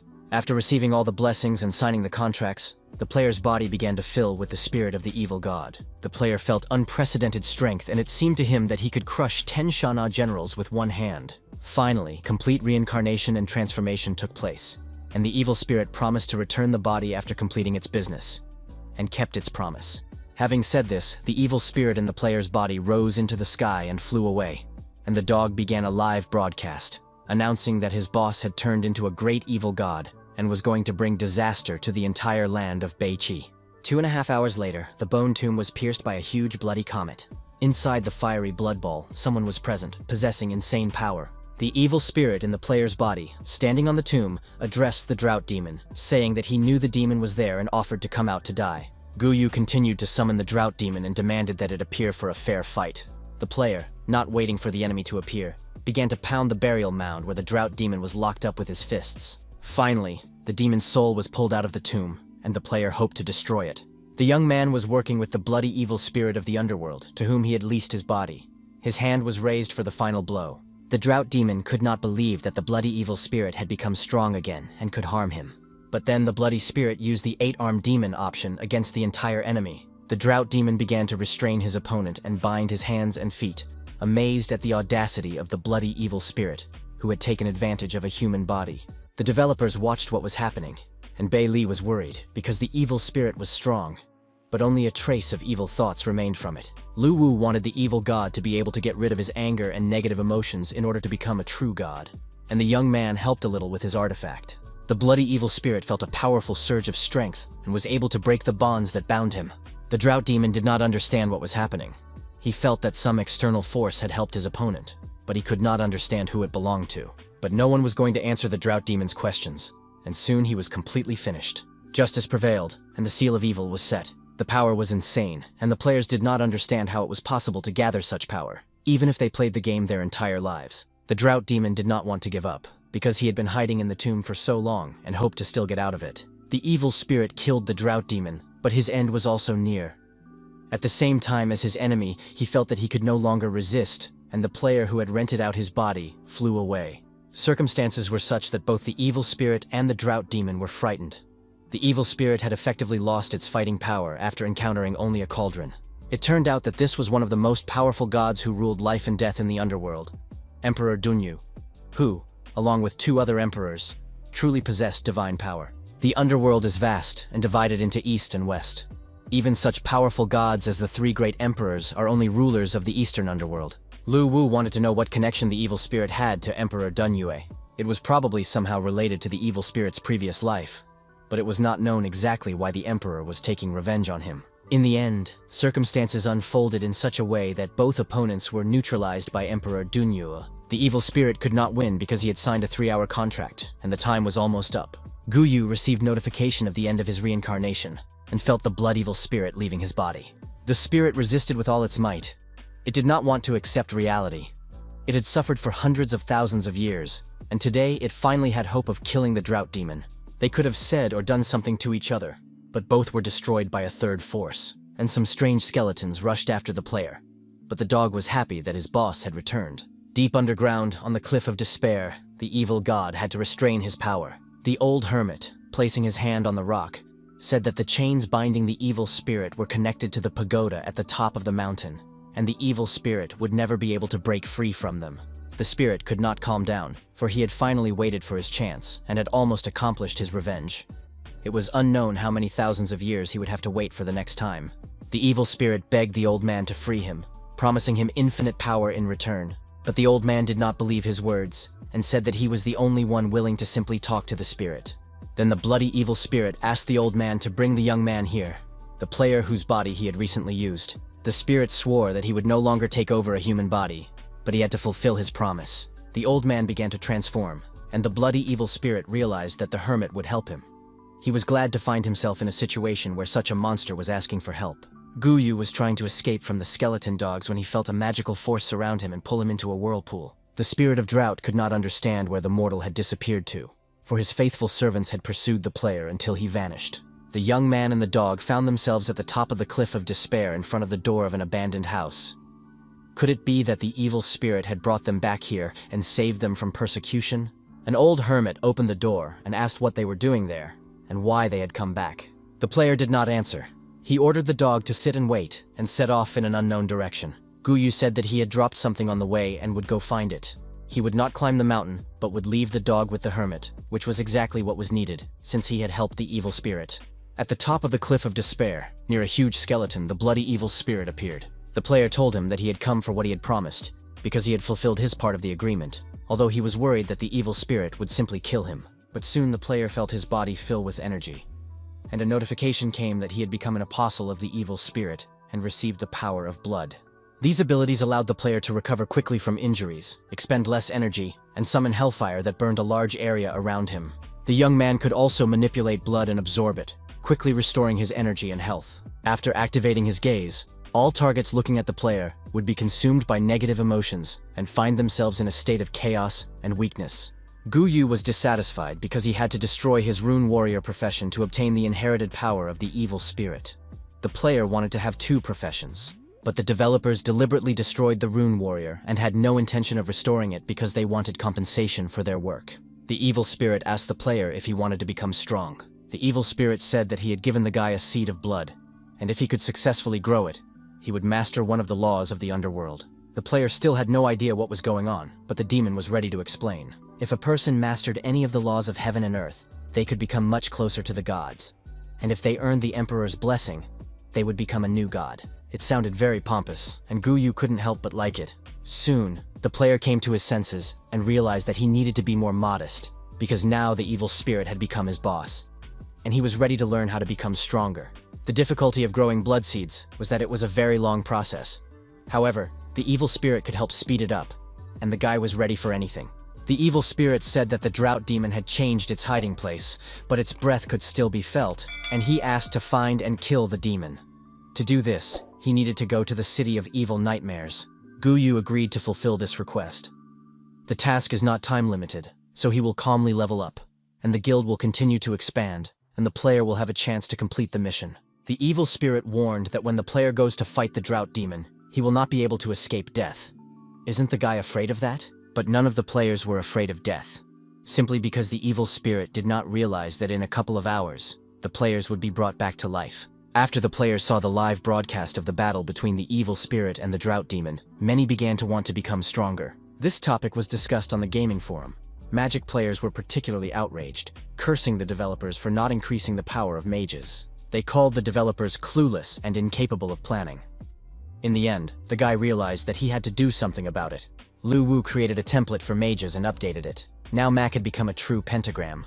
He received the body of water and could use himself as a source of spells, performing ultra-long range and large-scale attacks. He obtained the body of earth, which allowed him to control the power of the earth using comprehensive abilities aimed at control and self-defense. The body of gold provided powerful protection for a short period of time. The bodies of wood and fire were similar and also expanded the capabilities and abilities of mages. A new NPC, the Destroyer, was also created and added, specifically designed to help mages change professions. Initially, the young man planned to release 3 mage templates, but the players did not want to wait, so he prepared a template for changing professions. But Bailey's attention was drawn to movement in the sea zone, and she was no longer listening to her partner. A battleship called the Evil God was sailing in the Sea of Illusions. The players decided not to create a cool look, but to focus on stability. Representatives of the Evil God Guild were on the ship with their leader. The guys sailed to the island of Fallen Fish, and were surprised to see houses and some kind of abandoned village. Strange humanoid creatures that did not look very friendly came out to meet the players. They belonged to the Karis tribe. The players did not know how aggressive these creatures were. Perhaps they were normal people, or maybe they were wild monsters. After a short time, a large cauldron in the middle of the village began to boil, and it became clear that these monsters' skills were too strong, despite the players' good equipment. It was very exciting. The guys had just arrived, and they were already about to be eaten. But, unfortunately, they couldn't leave the game and were forced to hang around, waiting to be cooked. One of the players couldn't calm down and said that he wanted revenge, because he had never been eaten in his life, and whoever dared to eat him would pay a high price. At that moment, One of the monsters approached the guy. The savage opened the bag, took something out of it, and stuffed it into the talkative player's mouth. It turned out to be spices. Not only did the savages want to eat them, but they also wanted to stuff them. The players realized that they could not resist and were ready to eat all the spices so that they could be killed quickly and start the game over. Watching what was happening, Lu Wu did not like the fact that the development of the marine zone began with stuffing the players with spices and eating them. At this time, the capital of the Dragon Kingdom was also in turmoil. Lu Pan, who had previously been eaten by the fish people, decided to take revenge on them. The evil god guild assembled a new expedition because the players could not bear such humiliation, and, having prepared themselves, set off for the island of fallen fish. The guys returned, despite the fact that they had recently been eaten here, but their desire for revenge was strong. The guild spent a lot of money and hired dozens of professional players. They would avenge their humiliation. The guys could no longer hold back and, full of rage and determination, rushed into the attack. One of the monsters began to blow a horn. The players did not know what this would lead to, as the monster might be calling for reinforcements. The guys decided not to worry ahead of time and hope for help from the pros. But in a few moments, they were surrounded by huge fishmen. Soon, 3 huge cauldrons were bubbling in the middle of the village. This time, the locals were planning a real feast. One of the players tried to figure out why they had been hung and why they weren't simply killed. Meanwhile, the fish people discussed what was happening among themselves and were generally satisfied with the upcoming dinner. Those players who found themselves in this situation for the first time were overly talkative, speculating about what further events would lead to. The fish people looked at them with interest, and they had bags of spices in their hands. Soon, the most talkative players were stuffed for their chattiness. Some players even liked the spices, but it was disgusting that they were not angry and did not want revenge. It was simply shameful to be in the same fire with them. When they were finally thrown into vats and boiled, the players decided not to tell others about their disgrace. Soon, the second camp of players was destroyed, and all the food was cooked. On the forum, one of the participants said that he had found the children of the ocean who lived on the island, and there were quite a few of them. A few days later, newcomers eager to explore Pachaya Fish Island arrived by ship. They had read that the indigenous people were very hospitable. The fish people also looked at the new arrivals with interest and did not understand what to do. They could not fish or hunt because they knew that food would soon arrive. The fish people did not understand why these sick creatures were coming, knowing that they would die. Where did they get this courage and determination? The situation with the death and consumption of players was happening constantly. New players arrived and became food.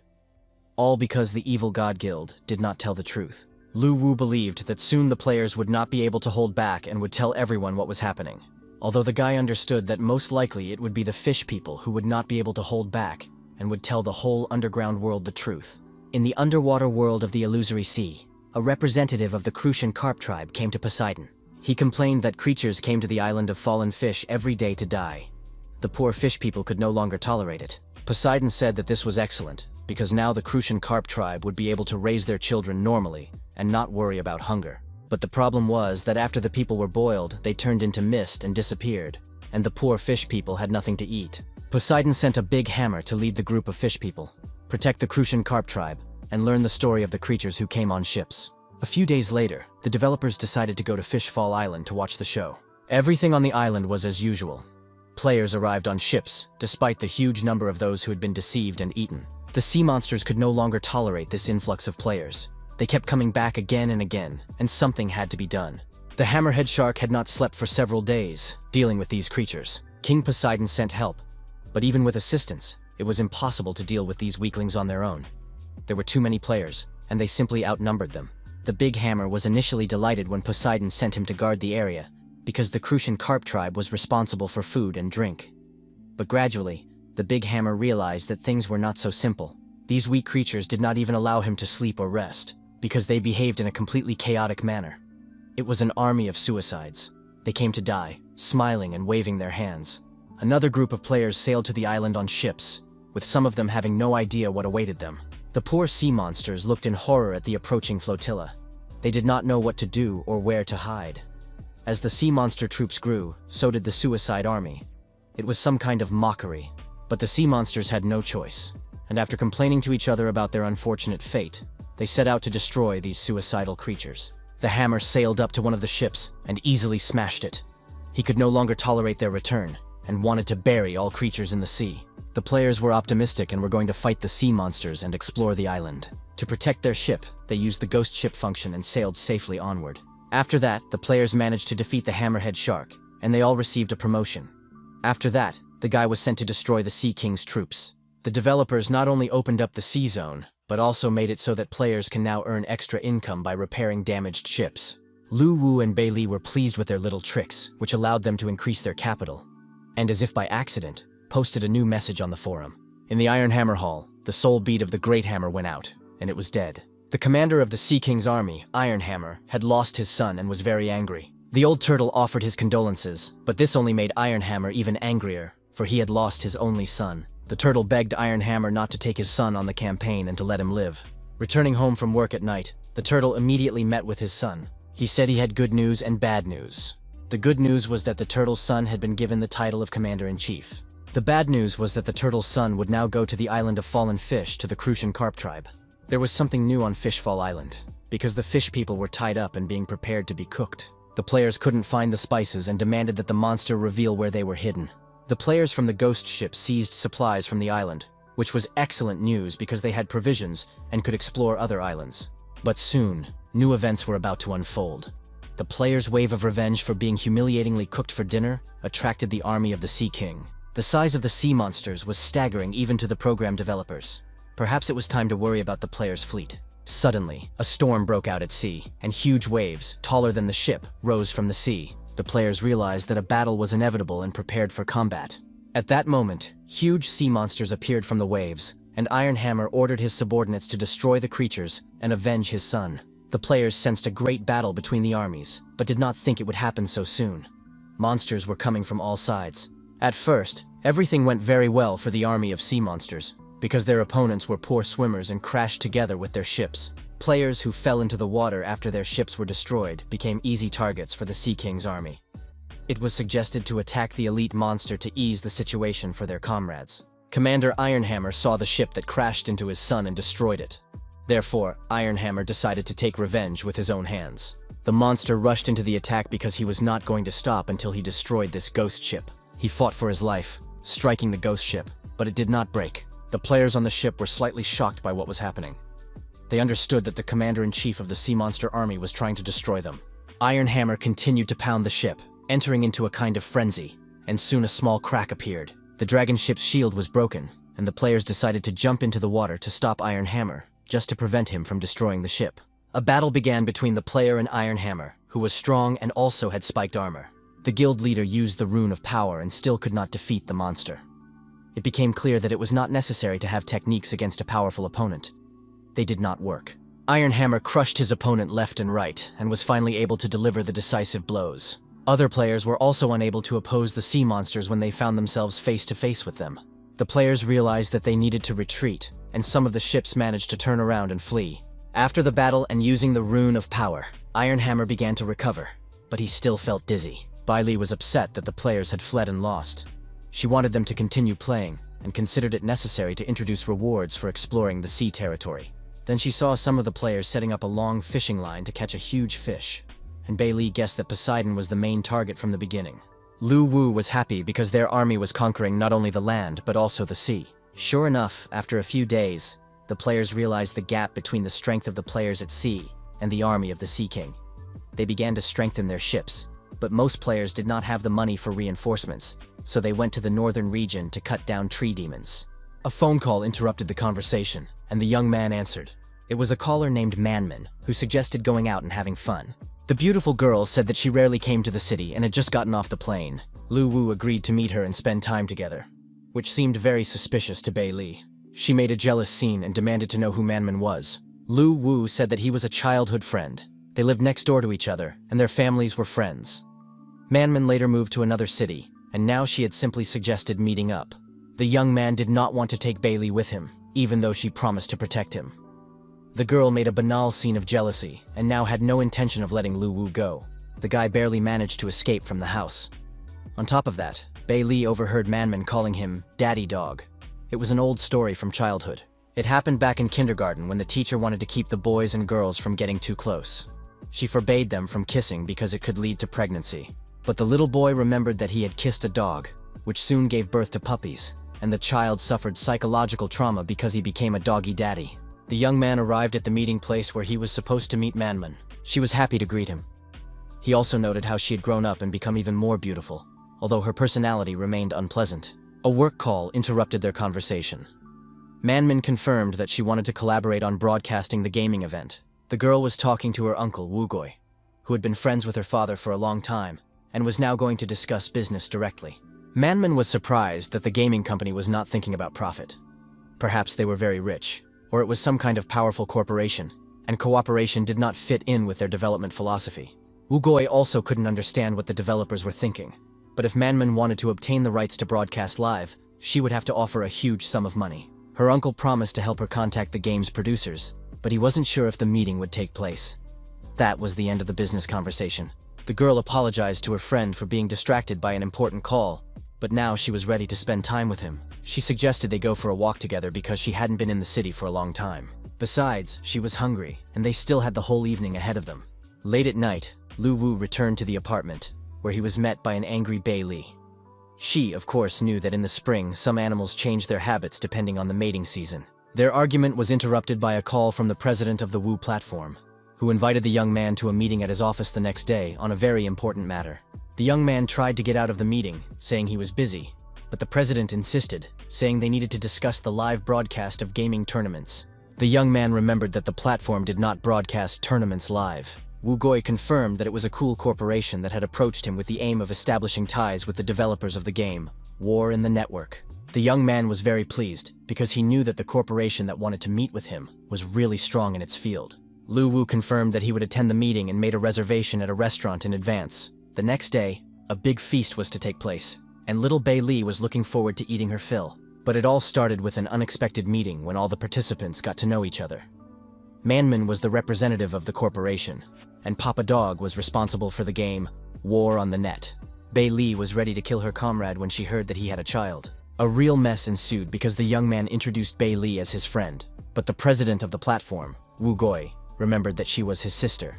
Everyone present simply incinerated the young man with their glances. And while Manman thought about how noble Lu Wu was for adopting the girl, Bei Li was about to tear the hair out of this insolent girl. Finally, the passion subsided, and it was time to talk business. Lu Wu trusted his childhood friend and immediately agreed to cooperate and promote the game. He did not want to make any special conditions, except that the corporation would cover the costs of organizing and holding events.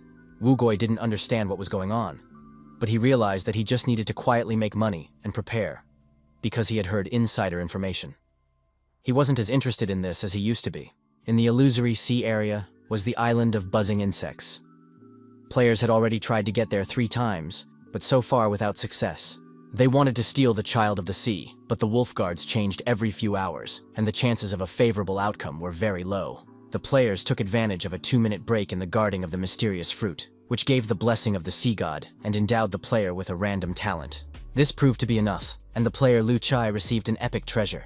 But the guard wolves noticed the thieves and were ready to deal with the players. Pu Chai actually couldn't stand dogs, and now looked suspiciously at the PSA from the mythical guild.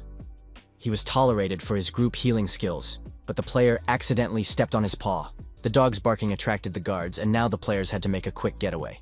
Soon, several gamers were destroyed, but it turned out that the dog was the son of the owner of the island of buzzing insects. The monstrous wolf offered the player to give him the fruit, Child of the Sea, and free the puppy. Then he would let the players go. Liu Cha didn't believe him and thought he was just trying to scare them, but the wolf continued to use the player's friend as a shield and suggested that they think carefully about their comrade's fate. Liu Cha was ready to sacrifice his friend, and this simply stunned the guard wolves, and when the player killed the puppy, they were completely speechless. It was crazy. The player didn't care about his fellow creature, but now the guard wolves would definitely have problems with their boss. The boss had ordered them to kill all creatures and make them suffer, without missing a single one. Overall, it was a confusing situation with these crazy strangers, who were very reckless when their lives were at stake. 3 hours later, a notification arrived. The player Pu Chai had received an oceanic spiritual body. This happened after he sat with the fruit. The player received the blessing of the sea and could now increase his passive abilities while in the water. In addition, all his skills were restored to their maximum within a few seconds. This dramatic increase in options amazed the other players.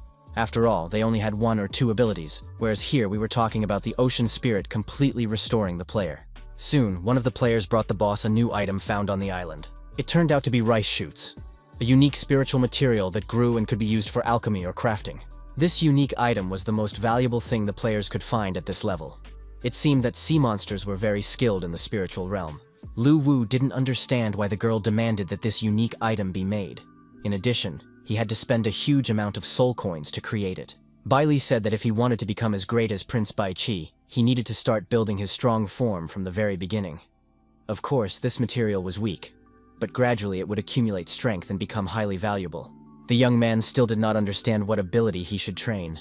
Bai Li handed him a black sheet and said that he would train with this item. With the help of the artifact, the young man analyzed it and was ready to start. He realized that this black sheet gave him the ability to create monsters from the ground to the clouds, and would become the most powerful black paradise. He had to choose a monster in his mind and transform its form. The young man considered various options and settled on a monster in the form of a dog's head. As the black sheet burned, this demon named Swanee would begin to disappear, absorbing and gathering all the energy for the young man. But soon, something unprecedented happened. What Lu Wu saw in the mirror was very cute and childlike. He became a monster in the form of a kitten. This was his basic form. It was feeding time, and he ate the seeds of life that would help him transform into human form soon. Lu Wu chewed the seeds of life thoughtfully and realized that the girl had tricked him and that he would have to listen to her in order to transform into human form. The cat was very sad because his life had become completely hopeless, and this cat life was just beginning. He wondered when it would end.